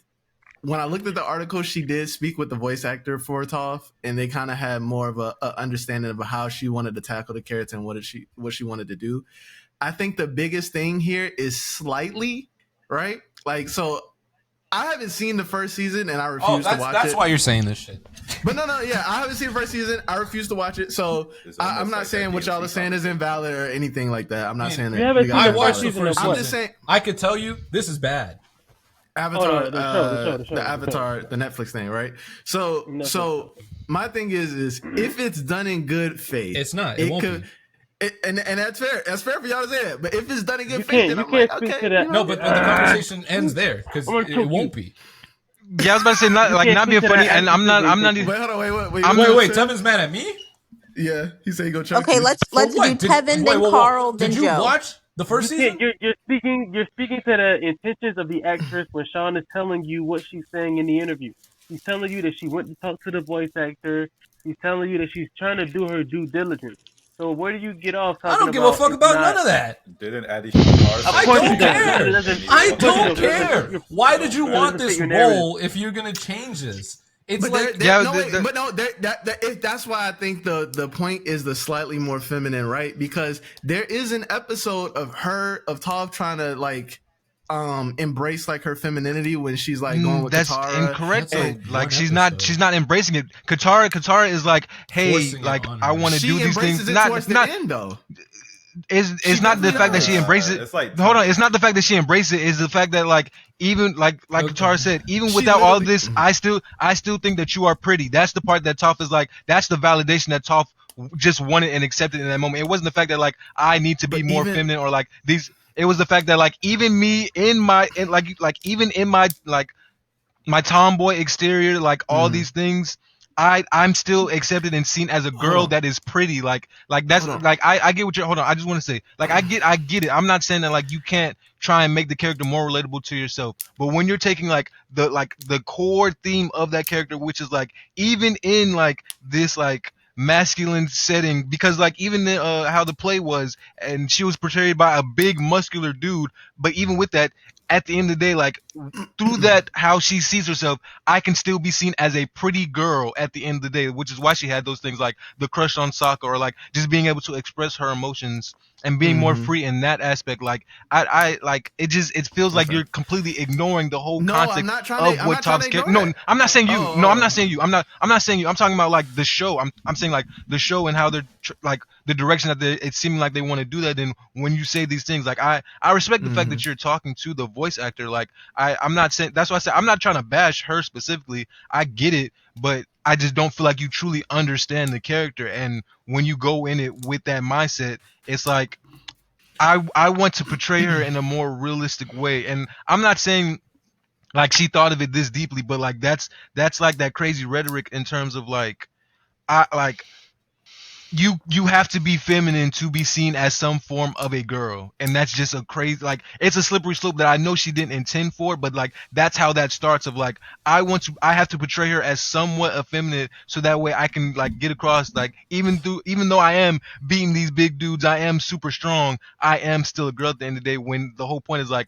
I might come across as this big dude, but even in that I'm still a pretty girl. So that's I like it really annoys me from that aspect, and it annoys me a lot with Avatar because we've already had a super bad adaptation, and then we got another one with the first season of this Netflix show, and now we're getting a season 2 that looks like it's going still in that bad direction. It's just annoying because like I would rather like don't I know technically this is, I guess this isn't for me, it's for new fans, but regardless, I don't want my like something that I care about to be put out and be just done terribly. Like that's why I said I did understand what y'all were saying with the DMC thing. Like I didn't have enough lore to really have an opinion about it, but from They y'all's act like they perspective, was I talking get it. like some shit that I don't even want to get into the DMC shit, Sean, bro. Please. shut the hell up. Y'all niggas are acting like y'all were Okay. talking like some high level Hell shit no, that Sean. no one could understand, bro. I think Niggas Joe's- did I not think say Joe's They're fair. over here niggas did rubbing not their say hands y'all like opinion You ain't wasn't understand invalid. it. You ain't understand Do it. I have to? I might have to get in my Stephen A bag, bro. I've said time and time again. We need to put a graphic Stephen A up. be wrong as We need to hell. put a graphic supposed up. to be- We need to Luis this is and supposed to be Josuke's a opinion on the rapid fire DMC topic, by the anime way. are valid, bro.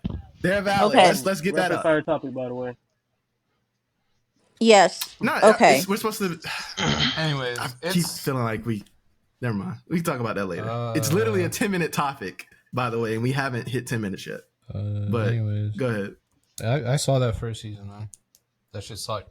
No character got done. I right. agree with Joe. I think Joe's spitting. I think if we're going with the bit of the topic, I think it's unusual, mostly for the fact of like, and I do gotta read the articles because I didn't. You could kind of take things out of context and kind of like um make them mean not what they're trying to say, but from what the quote is or whatever the headline is, like I feel like saying girls who act um less feminine are like unrealistic. Like I don't think like that is like a right way to like word what you're trying to say. I think um if you want to like have your portrayal just be more feminine just because of that's like something that's like more relatable to you or like more um closer to like your reality, then I think that's fine. But I think there's a group of people who might take that and feel like, well, like I'm not as feminine, or I feel like my view of femininity is just like Toph's, and you're saying like that's not realistic. And you feel like you want to change the characters to be what you feel is more realistic. Like they might be offended by that or take that the wrong way. Yeah. And just to go with Joe's point about like the intention behind the design of the character is like struggling with that like sense of identity of like being who they are, but also like wanting some sense of validation of like being like a girl in some sense. And so I think that does kind of strip away like uh what they went for in the original. So I think I wouldn't, you know, be cool with it. I think it's just I think it's unusual just for all the points that were made before. But I do want to add do y'all think she said like, oh, I want to make her more feminine just because she just can't act in a more masculine way? And so she's No, like, that's well, this not. character's gonna That be more wasn't the feminine. basis. That wasn't the basis. No, I'm That's saying what I that don't tells know. Oh, me. That's what it I don't know. sounds That's what like. that's what that tells me, honestly. Yeah, like I'm not saying that's what I'm not saying that's what why she said. I'm saying that's the underlying why Oh, she okay. That's I what see. that tells me. yeah. And that also screams to me, not only can she not act or portray Toph correctly, but that she clearly had to be born after the show ran its course. Like this is screaming she was born in 2009 for Yeah. me. Because I've That's said, Okay. fair. Yeah. Was she born in Okay. 2009? I mean, I don't know. It She's just they're doesn't make young. sense. Yeah, they're all young, but I don't know. I don't know Okay. like the I Because age. I just just personally watching that show, I have not seen the live action, but being such a big fan of the original show, having like a tomboy like Toph on screen like that, I don't know, I just felt seen. So it's just kind of crazy. Like 15 years later, doing a live action and the actor's like, I want to make her more feminine. That's not who that is. I feel like to Joe's point, that's against like her personality, the decisions she made in the show, how she carried herself. I think it's wonky. It's very unusual. Yeah, I think she just can't. She probably just can't act so like the quote like that. the quote is, my version of Toph is going to be a little older and slightly more feminine. I feel like I want to work into a very humanizing space for her because she's a cartoon, which is like I don't That's know. just What is Yeah, I that? like don't get what that's that That's Yeah, means. see, weird. like that's And it That's almost like sounds like like maybe you shouldn't have fucking adapted it. Uh-oh. Also, I don't like that Tevin brought up that shit that she talked to the voice actress for Toph. I brought that up. Oh, you brought it up? Well, no, Mhm. because he also like co-signed it. They didn't talk about the character or what they're doing with the character. They talked about process of like how they get into the acting, mindset. I thought it was No, the they process didn't of talk like how about the she's gonna acting. take. No. No, Oh, well, I they read just that talked wrong. like it said. I have met with Michaela, who plays the voice of Toph, and I feel like we both have a very similar take in terms of process. Oh, yeah. Never mind. I take all that back then. So like, I've seen what they've done with every other character. It's unusual. What they did with Aang, what they did with every one of them except Zuko. Zuko was okay, but I'm looking at this and I'm like, Zuko. this is par for the course. Like, Yeah. they're taking the qualities that make these characters the characters that they are, and what gives them an arc, and they're like taking that away, and they're not replacing with anything interesting. Yeah. Because Yeah. they made to- Aang not a kid, like they made him like a fucking adult basically. He's like a wise sage. Yeah. Like, yeah. yeah. I just to your point real quick to Zuko, and the thing is they adapted Zuko bad. The actor is just really good. Like he is really like showing out. Like when I was watching it, because I watched it twice. I watched it once with He Who Should Not Be Named, and then I watched it on my own, and then I was like really paying attention. And with that, it's like like Zuko really what you call it. Damn, y'all made me lose my track. Okay, but yeah, Zuko like he job editing tab. he doesn't. You can keep that in, but yeah, that's crazy. That was crazy. That's crazy. That's crazy. That's crazy. That's crazy. That's crazy. That's crazy. That's crazy. That's crazy. That's crazy. Yeah, you got me. You got me. That's crazy. You got me. I just want to say though, but like Zuko's like core traits and everything, they weren't there. Like the only thing that was similar was I want to restore my honor, and that's like not being funny, but that's I'm gonna keep referencing it. That's literally how the play made fun of how niggas adapt this fucking show, and like the Netflix is actually doing that. Like Zuko's like, my honor, I gotta restore my like that core thing is so surface level, No, but barely it existed to also what shows Zuko was. That is how Zuko yeah, was, that is bro. how Zuko is. That's But it really also how he the was. show. I'm saying he got the best of it because it also did show that he is like a caring person. Because they even added like a. That's what I'm saying. I think new it was the thing actor a of, lot. like, well, the writers added a new thing where like you find out that the crew that he's leading to go find the Avatar was a crew that was going to get executed by the Fire Lord. So he saved them from that fate. So like he got the best of it. Yeah, I thought Zuko was a good part of that Oh, show. did Keon I get? couldn't Keon, you're muted. finish it, but I just didn't like it enough. But I did think Zuko was probably the best part of it. Zuko was the best for sure. Everybody else did. Joe, you watched the show? Yeah, I did. Josuke? Yeah, Oh, I okay. couldn't get through. I don't think I got through the whole thing. To You me, need to. It's just ass, bro. let's move on to the next topic, but I definitely want to say in closing, to me, Avatar at this point is creeping into that Shoes, bro. that rep that Dune had pre Denis of like you just any adaptation of this, any version of this is gonna suck. It's gonna miss the mark. It's like At Berserk. that point, you said what? Oh, nothing. It Okay. is being kind of But like hilarious. Berserk. Don't Yeah, mind him. I mean, he Don't was joking, but mind yeah. him. but yeah, sure, like a berserk. But yeah, it's definitely creeping into that category. I have intentionally stayed very far away from the show because everything stinks. Let's move on to the next usual or unusual topic. This is a dating topic. Jump scare. I This love it. is Yeah, this one is gonna be like 30 fucking minutes. I hope everybody watched the video or read about it Let me take on the block any of out. their social media platforms. But we're going to talk about Tracee Ellis Ross and her decision Oh. to specific or exclusively date younger men. I'm going to Pick me. summarize the Pick yeah, me, we're gonna please.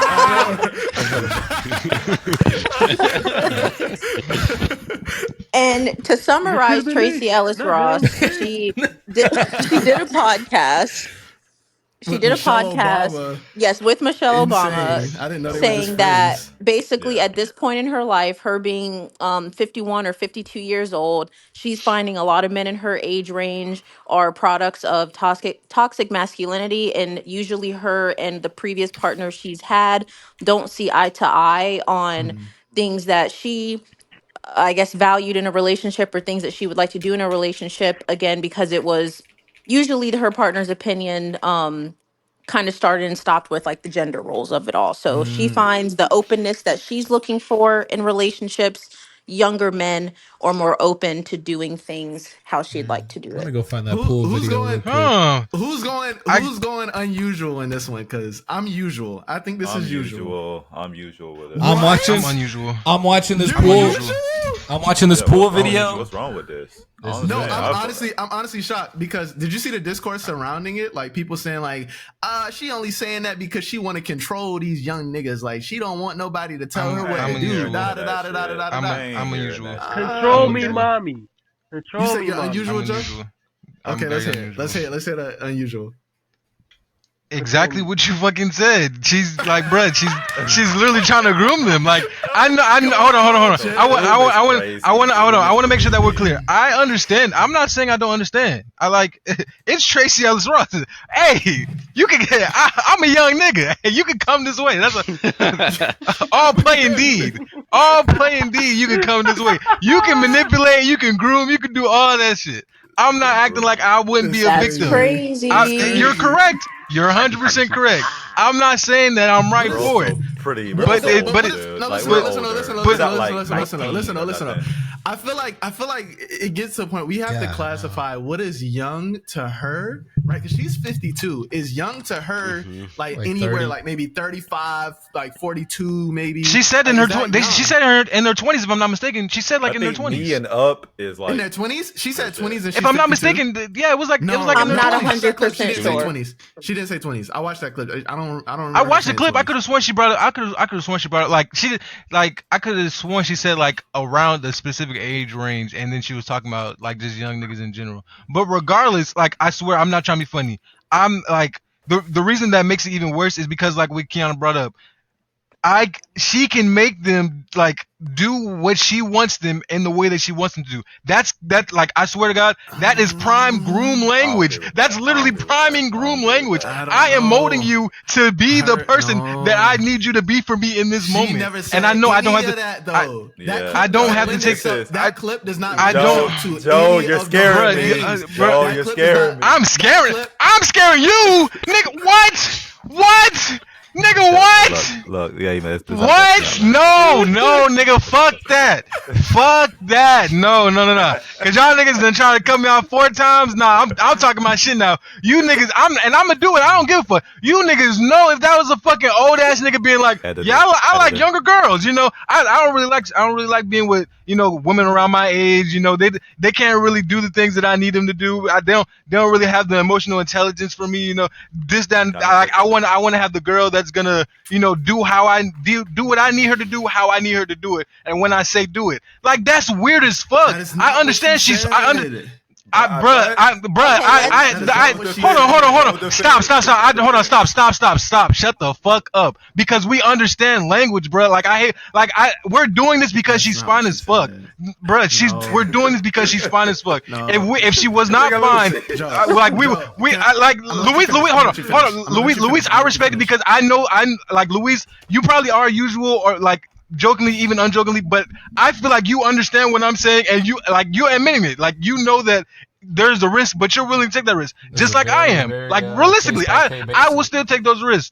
But if I'm looking at it from an objective standpoint, that is very weird behavior. That is odd behavior. Like I don't need an age range if you're saying I actively only go after younger people because like I don't vibe with the niggas my age. Like I don't. What does that mean? That should mean you had more time to find out your emotional intelligence to hang. Like if every nigga that's around your age is not like on your emotional wavelength, that has to be a you problem. If every nigga your age is like that you have to look within yourself at that point. Like we say that for literally everybody. We literally say that for anybody. Like I would love to hear some. May I interject? I would. Yeah, let's pass it to Marshawn. Then we're gonna bounce to Tevin. My government again. Bounce on Tevin. I want to interject in saying, let me tell you what the differences are, right? And why I'm saying 52. Because if she was like 35, like in that age range, there is no question about what she means about younger men. We know it's going to be in the surrounding 20s, right? Like it's going to be in that age range. Because she's 52, her saying younger men, 10 years like under her is younger men, and that's 42. So like it's. I'm sorry. Let me finish my whole thought. I'll let you go. Can I finish my whole thought? That's younger men. She did not specify the age. That's one point. In that clip, I can't take from that clip and just be like, she's doing this to be manipulative of younger. I'm sorry. What happened? No, he's looking at stuff of her. He's looking at stuff of her, if I'm not mistaken. I'm looking at these pool videos. Yeah, he's looking at stuff of Tracee Ellis. He's as the kids say, he's gooning right now. He's gooning. He's gooning. He's gooning crazy. He's gooning crazy. Can you bark for us? I hear this nigga fucking. I hear this mouse clicking in the back. Oh my god! I'm fucking crying. That man over there like he got both hands under. It's funny because I know he's looking at it on his top monitor, so he's just leaning back like. She doing handstands and shit like. Look, can somebody insert some Rottweiler barking? I got nothing to say. like I was saying, like I think the age range definitely matters in this conversation. She didn't tell us the age range in that clip, so I'm not gonna presume to know. But if she's saying like older men, if the reason is older men or men her age are typically born into that toxic masculinity space, she isn't going for that. I'm not saying that these people don't exist. Yeah, it may sound like an excuse, but maybe in her dating experience, that's who she's dealing with in her pool, right? People that are her age or surrounding her age or in that toxic masculinity space where like they're looking for someone to play a role, and like it just can't be more of a like like a equal like type of thing, and we figure it out as we go along. I think that's a valid reason, and it doesn't really relate to if a man were to say that, because most men aren't saying that when they talk about going for a younger woman. I think we have to look at the reason, evaluate the reason of which he's saying, and then also kind of factor in some other stuff. I just don't think from that specific clip I can pull all the things that you're pulling from. If you decide to pull from it, cool. But I do think it's a bit wild because none of these things that she said really alludes to that. And the only thing that I can pull from it to be like where it's elusive that is just, it'd be like, yeah, she's just fucking lying. Anything that she's saying out her mouth right now is a lie. You just want young niggas so you can control them. But in the conversation, nowhere did it really seem like I'm trying to control like anybody. It's just more like I just want to be able to be in a relationship and not worry about the gender role shit. I'm like, cool, I understand that. I get that. Like, I'm more receptive to that than I would be of men, because men, those don't be the reasons. Nobody's talking about toxic like femininity like being the reason why they don't date women their age. Like, that's not like and how someone would portray that is probably going to be a lot less believable than like a woman doing it. That's just my opinion. That's why I think it's usual. I would love to go to Tevin here. I mean, I see your smile. I agree with Sean. I guess I think it's more usual, just because she didn't specify like how low the age range is, and at 51, younger is like, to me, younger is you're old enough to like have all your faculties, you can make your own decisions, like, but you're old enough, like as long as it's old enough, and I don't feel like, because I don't when she says younger, I don't feel like she's going like, yeah. Like, let's get him when he's 18, straight out the block. Let me manipulate him. Like, I don't feel that vibe. You know, I think if it's like you're old enough, like to me, like 30, maybe 26 is like, I think at a certain point, it's gonna be hard to like manipulate these younger dudes. Like, it's not just as simple as like, I'm 51, you're 25, I can manipulate you. Like, it's not. So you're saying, not all people. Yeah, I mean, we have autonomy, dude. So do it's y'all kinda also like, think that her pool of men are like broke niggas too as well? Like niggas that can't do for themselves so that she can just like take control of them? Do y'all think that that's like her pool of niggas? That's not the same kind of control over niggas. Niggas like that, like respectfully, and this is a whole different conversation. The control that men hold over women is things like financial stability, in terms of matureness and emotional intelligence that they haven't encountered yet, things like that.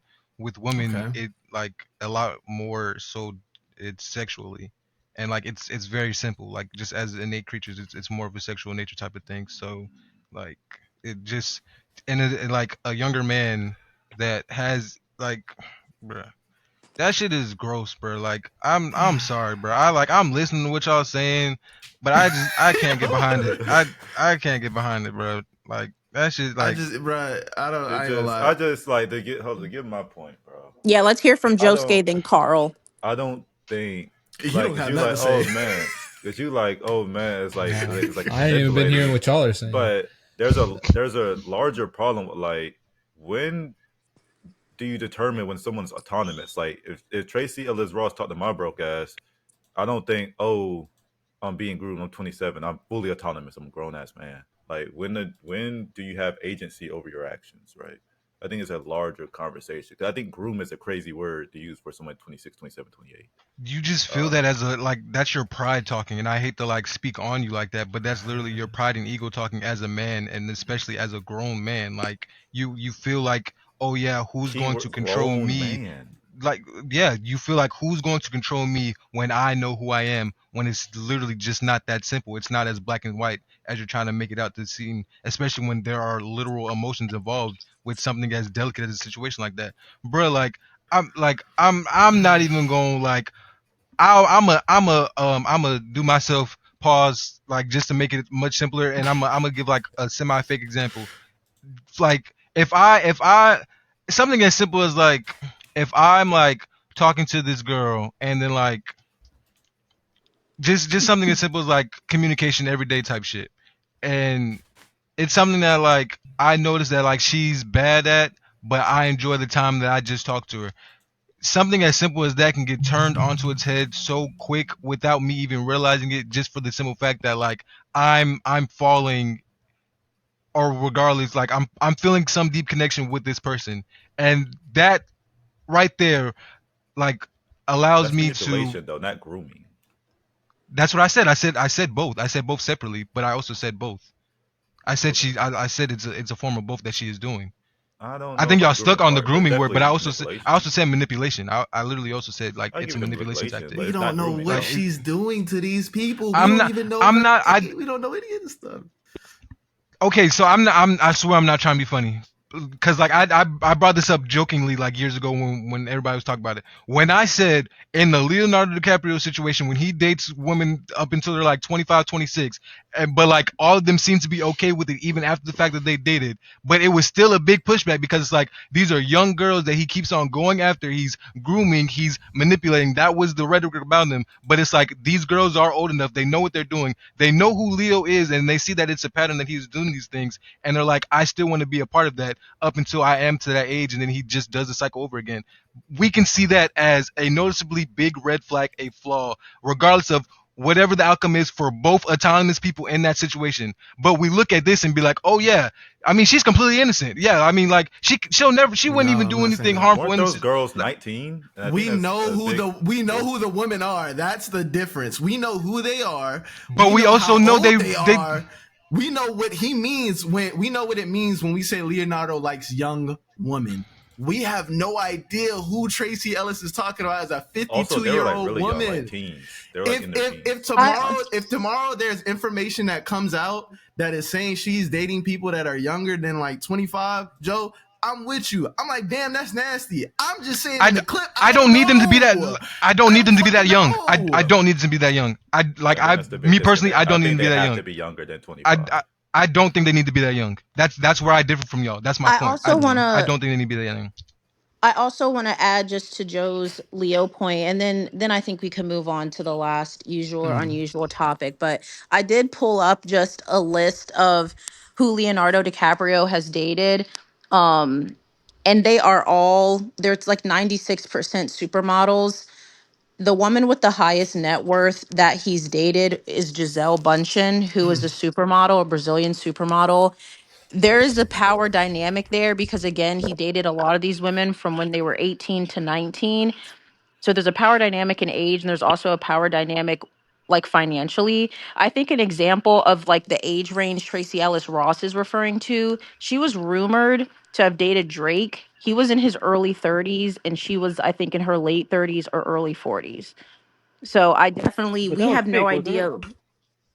I don't know. We have no that's the thing. We have no idea who she's talking about, but I think like she could be talking about like tech guys, hedge fund guys, older musicians in their late 30s. Like I we just don't know. We don't have a sample size. Even if So she That's I all did do I'm. date That's get really Drake, all I'm saying. It's just even if like, she did date Drake, she would have had to be in her 40s if he was in his late 30s. I mean his early 30s. ain't nothing wrong with that.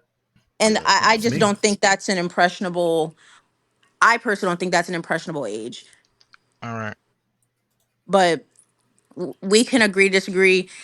No, I agree that See y'all are wrong, but I'll stand on my side by myself. okay.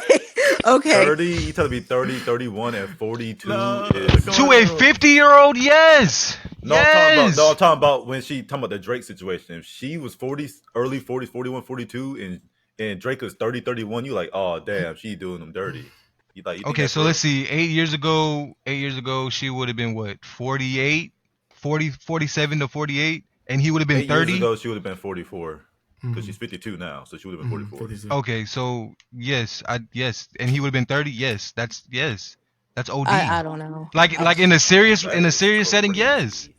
I think it's crazy to think But yeah, I'm this not saying it's unlikely and like, oh yeah, everybody that does that is just automatic weirdo. I'm saying you actively only go after like people that are younger than you. That's the part I'm stuck on. Like I'm not saying, oh yeah, one-off relationships where somebody is like, 15, 20, 30. Like we have cases like that and like yeah, it's shit happens like that now where a 40-year-old be with a 70-year-old. I'm not gonna be like, oh yeah, the 70-year-old's weird. Like you said, 15-year-old. That's why I was like. No, I'm saying years. I'm saying 15 years.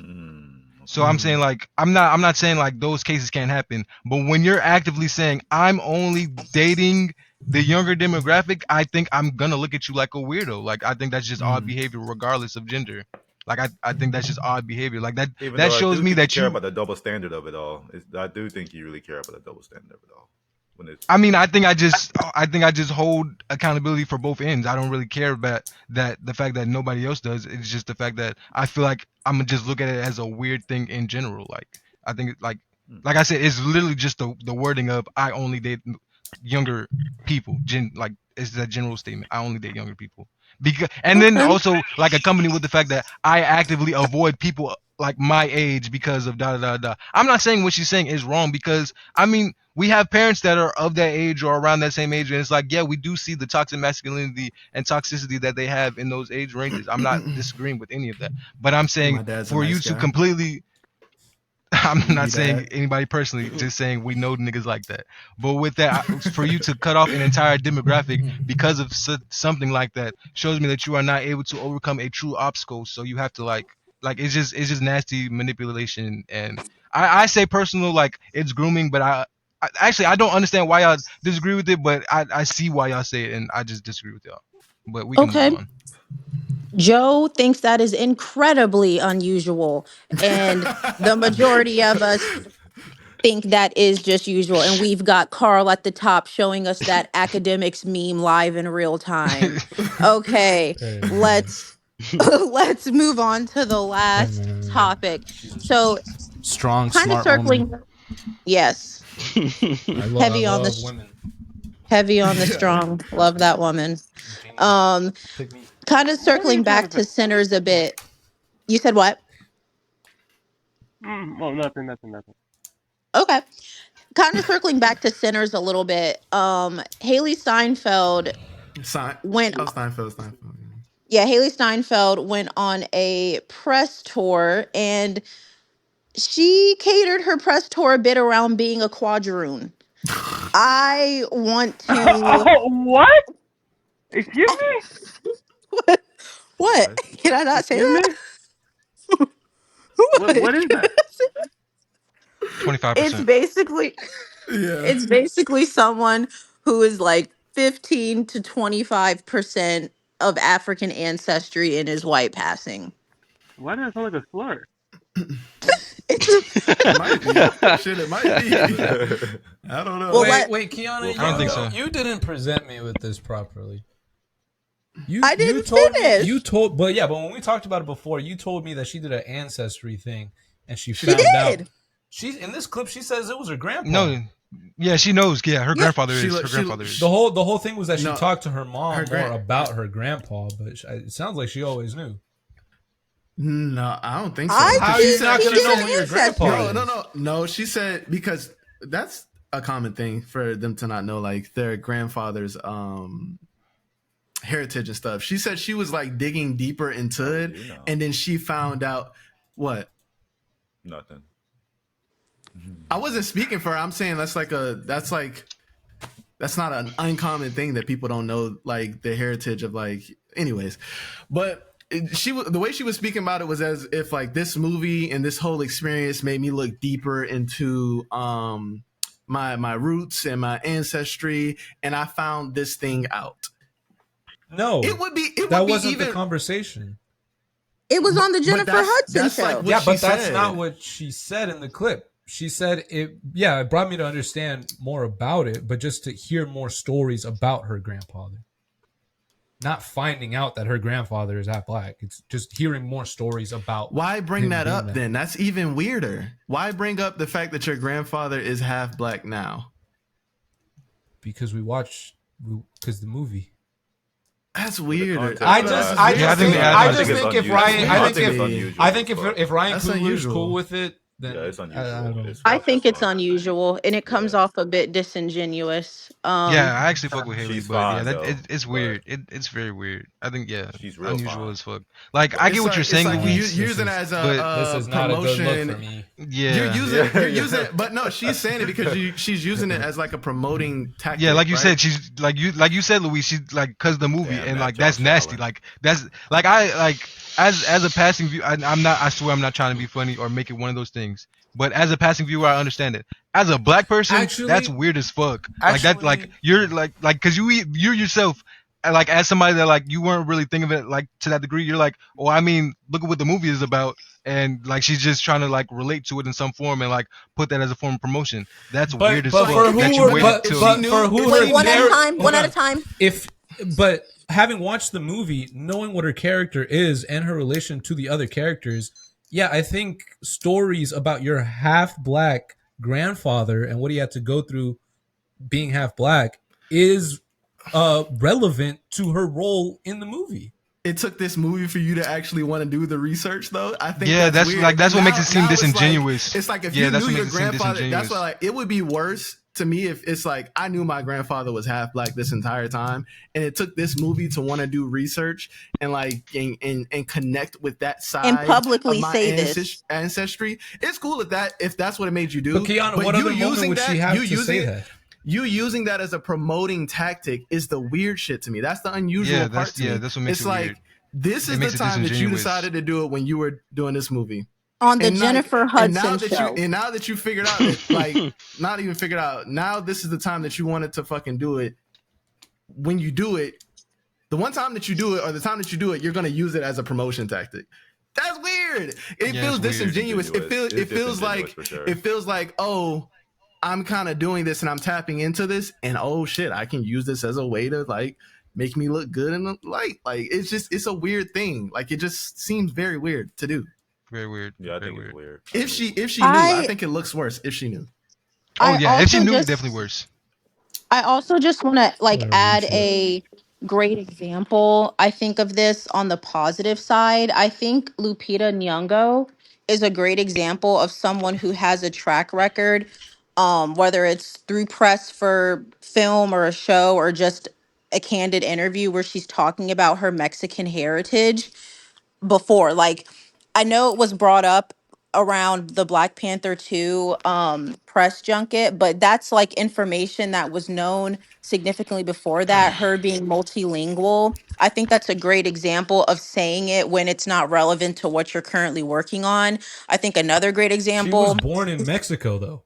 Exactly. That's what I'm Yeah, saying. that's But to the different. untrained eye, you would not know that. From Yeah, how we were but introduced to giving Lupita her Nyong'o, props we for wouldn't know that. yeah, but like that's different. Of course, she's gonna talk about being Mexican. She was born in Mexico. But still, I How think often do you? What other scenario would Hailee Steinfeld have a reason to talk about her half black grandfather? that's kind of Not my on the point, not on the though. Bumblebee tour. That's kind of my point is that we know Lupita It's Nyong'o also how from she's talking about it. 12 Years of Slave and Black Panther, a movie that's in a fictional African country. There's no reason to bring up her Mexican. She doesn't look like she's Mexican. She doesn't look like she just on face value would speak Spanish or be bilingual. There would be literally no reason for anyone to know that. She's No, no, hold on, Mexican. But wait, hold on, wait, hold on, wait. hold on, It's hold on, hold on, also- hold on. How she's talking about it is also indicative of like the whole scenario in and of itself.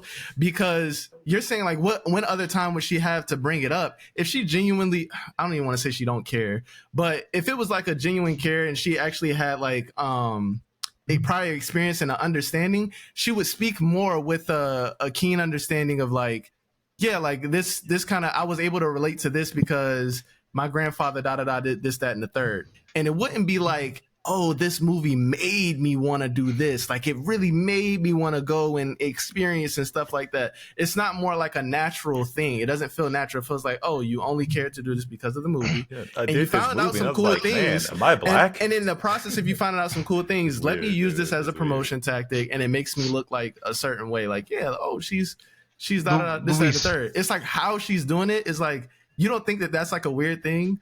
like how the whole process is going. Like you don't find that to be Man, like a these bit. black people are so cool. We did this movie, man. It made me think, bro, I gotta be something. Also, every time she brings that shit up, it's so surface level. It makes no sense. It's literally just like, yeah, man, you know, and it just, yeah, it's just, it was just special. You know, this whole process, it was just special, and it just makes me like really think and look deeper into that. But yeah, you know, it's literally just that. It's nothing like deep into the roots of like who her grandfather was, what he went through specifically. I'm not saying you got to expose his business, but it's like nothing else than that. It's just super basic shit, superficial shit, and using it as a promotion tactic. It To doesn't me, and then feel I genuine. to me, I'd like to just say this piece and then I'll pass it to Dell because I am just the very opinionated moderator. But to me, it just seems like she is making a point to mention this to make it make sense why she has this role, to add this context. Like you look at the movie poster, you look at the trailer, you see you see a Jim Crow South, full black cast, and you need to make sense why you're the only white person in here of two. To me, that's why she made it a point to bring this up. But I would like to get Dell's opinion on this. Maybe toss it to Tevin as well, and then you can finish us out, Carl. Shout out to Hailee Steinfeld. I did fuck with her, and Yeah. she did amazing Yeah. in the film. I do I want do to have say. a question, but it can be after Dale and Tevin. But I do have a question for Luis. I feel like, to me, the way I judge it is like just based on like their genuine intentions, which you can't really know fully, like for sure, like what a person is genuinely intending to do with their actions or like what they're saying to you. But I feel like if she genuine, I don't think there's nothing wrong with like um getting a role in that inspiring you to want to look deeper into your heritage and finding out something that you want to share. If if it's genuinely like if it's genuinely like, yo, it wasn't like I had no interest in this at all until I got this role. It's um Mm-hmm.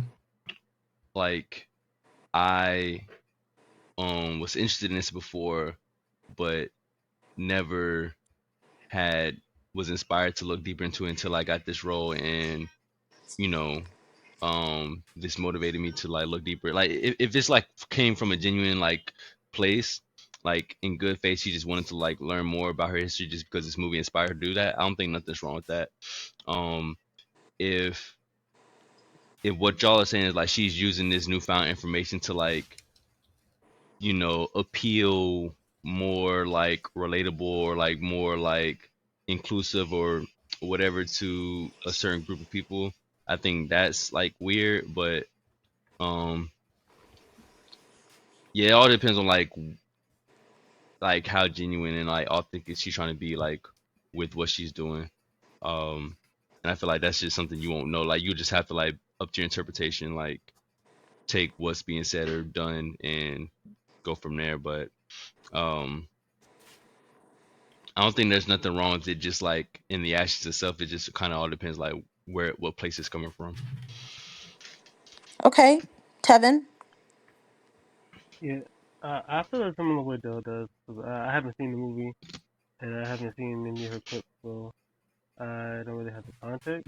But like, if it is just she was inspired because this is the movie, and it's like, she's living with her, like, well, for me personally, like I don't necessarily talk to my grandparents, and it's like if I know things about them and I have this role that gives me the opportunity to learn more about them, then hey, that's convenient, and if that's what that is for her, then for me that's fine. Yeah, so if that's the case, then it's Okay. usual. Okay, and Joe, you said you had a question for Carl. I do. So Close enough like Luis, that. Man. but you remember when we was watching the Oscars, or at least talking about it, but how when Zoe Saldana won for Amelia Perez, and she was talking about her Oh Dominican boy. heritage, like you remember how big and like how disingenuous we found that to be, especially given how she's basically stuck her career on like being both just like first ambiguous, and then like she talks more about being a black woman, but then like she'll hint at just being a like a person of color. But then when she gets the biggest award for her career, and like how she basically just uh like wanted to commemorate that was just solely focusing on just strictly her Dominican roots. And like we all had an issue with that, like regardless of the movie. We don't have to get into that because the movie sucked, but like we literally had, like, I'm not saying that Hailee Steinfeld is doing that, but like it's like we talked about earlier, it's a spectrum of things. Like Drake and Michael B. Jordan corniness, like it's not the same, but it's like on the same form of spectrum. It's like what she did is like it's beyond just the like how a tough situation, Shawty, like just not understanding the words that you're using,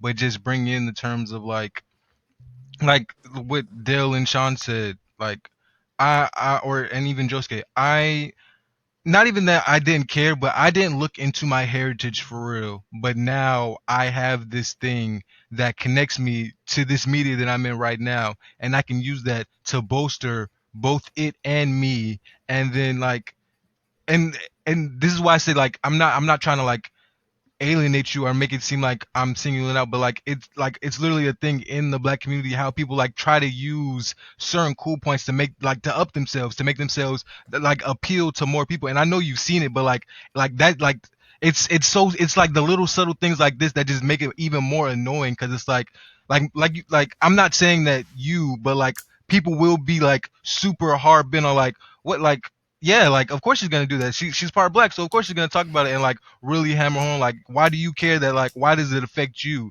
And it's like, well, I'm black, so that's the first forefront of how it affects me as a black man. Like people just like picking and choosing the moments of when they want to accept their blackness. And like I haven't seen the movie, and so I'm sure like that's a part of the theme of the movie, just like based on the trailers and things like, and just the time period and things like that. But it's just nasty. It's nasty rhetoric in terms of like just seeing it from somebody that you kind of fuck with, and it's like, why like I get it and I understand, like you're just finding more about yourself. And for anybody that is probably like, I do think it's from a genuine aspect of like I found more about myself and I want to share that. But I think just the timing of it all matters so much in this conversation, and like you have to be mindful of that given the name that you've built for yourself so far in your career. So like you using that now is just like I get Hey man, it, but everybody been inviting her to the cookout, so that shit working. They said I that's always what knew she was black. Like, not being funny, I saw a lot of tweets like that where it's like, I always knew she had a little black in her. It's like, oh my gosh, bro, y'all niggas. Yeah. So All right, Carl, this sounds response. more like y'all have a problem with the people reacting to it. So one, No, nowhere that's not near what it is at all. It sounds like it. One, nowhere not. near it. Okay, nowhere near the same level of Amelia Perez shit. If you want Amelia Perez level shit, you would have Hailee No. Steinfeld. I'm just talking about Zoe Saldana. I'm not saying the whole Amelia Perez. I'm saying just Zoe Saldana and her I'm getting Grammy to that. I'm thing. getting to that though. The point is, what that movie is, the whole reason she was asked that question is because that movie didn't care about Mexico and was pushing on it being a Mexican story. So when somebody goes, hey, like Mexicans are upset with this, the only equivalent would be if Sinners was made by a French dude. No, hold on, I just want to say, because I'm not talking about the question. I'm talking about her speech. Yeah, I'm talking about just her speech. But the only way that would be comparable is if Hailee Steinfeld was like, "It's not a black story, it's a Southern story." Like, what the fuck are you saying? That's way different. But second off, y'all, I feel like y'all might be okay. So like, she said, the way she said it was, "I had to talk to my mom about it." So I'm guessing her grandfather isn't around. And given what her role is in the movie, she probably knows a good bit about her grandfather. It's her grandfather, but it's only stories you would have to hear through your parent. And what she's doing in that movie, she was probably asking for more specific stories given that her grandfather was biracial. So I don't think that's that crazy. What y'all are talking about, like the propping up and like that's other people saying that. Like then your problem is with Jennifer. Then your problem is with we're talking about. Then your problem is with Jennifer Hudson then, because she mentions it, and then Jennifer Hudson's the one like, I heard you come in. I was like, who's that black lady talking? And it's like, okay, then that's you have a problem with her. That's not the only place she went to talk about this, Luis. It's not the only place. There's other clips I of know, her but the talking to other people reaction about that it. y'all have, like the reaction that y'all are, it sounds like y'all have a problem with the reaction of everyone being like, she's invited to the cookout. This, that. She's just saying that she researched a role, and everyone else is reacting that way. That is no. It's not just as simple as that, though. No, because you were saying it. Tell me as though she was saying it to garner like cool points. She was just saying what she did for the role, and the people around her were giving her that. I said it to use it as a promoting tactic, right? Like she is using this by going on several platforms and saying the same thing. But it is relevant to what you're promoting. But it can be relevant. It can be relevant. It cannot be relevant. You said that even if she knew this information and she's doing that, how in the hell is this like one, honestly, okay, fuck it. It really is just tone deaf, because if you have an understanding, listen to me. If you have an understanding of like how people, I know, but I'm saying, like, I saw the way you was looking. If you have an understanding of how people use like their quote unquote blackness to leverage certain situations, then to be viewed a certain way or to be viewed in these spaces, it is very weird for her to use that as like a promoting tactic, or even to sit there and constantly mention it. Like, how did Jennifer Hudson get this information? Like, did she get this information just out the blue just by asking her? She just peeped it? Or like, was it something she was already talking about in other interviews? And so to navigate that space is already weird. To use it as a promoting tactic to me is even weirder, because it's like people always want to talk about them being black or having an understanding of experiences or whatever the case is until it's actually time to be black. And when people do things like this, it's kind of like a semblance of that, because it's like you kind of get viewed a certain way when you can be like, oh, I'm this. And like, oh, I am like having an understanding of this, that, and the third. It's like, I'm me personally, it's like, if she found out this information, it's like a cool thing, whatever, I'm not going to be that big on it or be that like upset about it. But if she already knew this information and now she's using this as like a means to promote this movie, when I haven't seen her really have conversations surrounding blackness or any of the sort like before. It's very convenient for you to do this when you're starring in a black movie with a black director and a damn near black cast. It's like, yeah, it's like, oh, it makes you look like you're it makes you stand out. you can step in and out of it when it's convenient for you. It's like, why now when there's been a slew, and I'm not saying she has to be, I don't think she has to do any of this shit, but it's like, why? Of course I know why now, but why now? Like, I haven't really heard you talk about this before. Why care now? Why this now? Like, there's been a bunch of issues going on with like black people throughout the last couple of years, and the only time that you felt moved to want to do something is when you play in a role like this. It's like, this is the thing that makes you do it. The medium, when you're getting paid to do it. Like, it's like, I think the research thing is weird too. I don't think there's anything to a role need to research why, that she has a. When would she bring it up otherwise? Half black granddad. She said that she didn't know to. It's not about just bringing it up, Louise. It's like, bro, if you knew you had a granddad who is half black, if you knew this information, and all of this shit has been going on in America, you've been seeing these things, you have an understanding of these things, and the only time you ever felt compelled to go look in your history is when you're getting paid for it in a blockbuster film, in a blockbuster black film with Ryan Coogler and Michael B. Jordan. I'm not saying that's what she said. I don't even think the idea that she knew prior to this is, I interpret it differently. I look at it as a way of like, I was doing this film, it made me ask about this. My mother told me this thing about my granddad that I did not know. If that's the case, I would like look at that in more of a fond eye. That's what she said. Luis, you started the conversation off by saying that she knew her grandfather was half black. I'm saying upon the conversation of her not knowing that and having that research and having an understanding. Why is that the conversation if that's not what she said? Why are we talking about it that way? Louise, you started the conversation by saying she knew. You said, oh, Kiana worded this wrong, or like she worded it a different way, because from what I'm looking at in this clip, she knew her granddad was half black. And I was like, well, if that's the case, that makes it look even worse, because like if you knew, and the only time you wouldn't want to go do deeper research is by doing this movie where you're getting paid for it, that looks weirder. If that's not the case, though, like if you did not know and you found out this information while doing the role, I'm a little bit more lenient on that, but I also think it's weird that you're using it as a promoting tactic.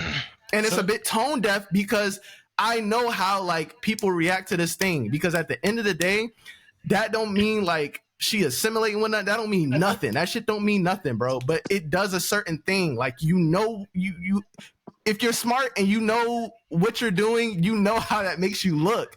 And it's like, it makes niggas want to go, oh my God, like she wanna us, da da da da. It just evokes a certain emotion as you as like of your perception, right? Like it definitely, it's like a plus to your perception with black people. That's why it feels disingenuous. You think that it would be worse if she did not know her own grandfather was part black? You did not hear me. He said the exact opposite of that. I said the exact opposite. I said the exact. I've been saying the exact opposite. I heard what you said. You said you would give it more leeway if she did not know her grandfather was half. That's what I said. You don't think it would be worse if you did not know the race of your own grandparent? No, because like I said in the beginning of this conversation, like I said at the beginning of this conversation, it is not uncommon for people to not have a relationship or not know their grandparents. And if she gets this role and she's looking like, I know my granddad was white for a minute. That's what I'm saying. It's like, that's like more of a, that's not like uncommon. If she gets this role and she's looking for like, you know, similar things to relate to the role and this, that, and the third, and she finds this information out and then she's like, oh, wait, what? I didn't know that. Cause like if she's conversing with her mom and saying like, oh, this is the role, this is like who I am, whatever. And her mom's like, oh, that's really interesting because da da da da da. And you're like, wait, well, what? That's that. And you ask questions. No, I'm giving that more lenient. If you knew your granddad was half black the entire time and all of this shit was going on, and it took this for you to talk about, yeah, this is what made me want to go and do the research and connect and have a better understanding of it. Yeah, that looks worse, Luis. It does. This is the thing where you're getting paid for it. Blockbuster film, this shit's gonna do $1 million fucking. Of course, this is like helping your career. Clearly, it's like, oh, I'm only gonna do this when it benefits me. That's what it looks like. But I'm not even saying that she's doing that. I think it's more of like her discovering it through the means of like trying to connect to the character. And I'm giving that more leeway. I would just criticize the idea of using it as a promoting tactic because I already know like how that like boosts up your perception. But to the black community. That's it. That's all I gotta say. Yeah, we can definitely take this offline because I could see this going a million ways. But I did want to close out the pod. As the very opinionated moderator, I am including a segment at the end of every episode where I highlight the most insane quotable from the episode. So, and I will also close us out with said quote. So today's insane quotable goes to Joe with "You can groom me." So to close out this episode,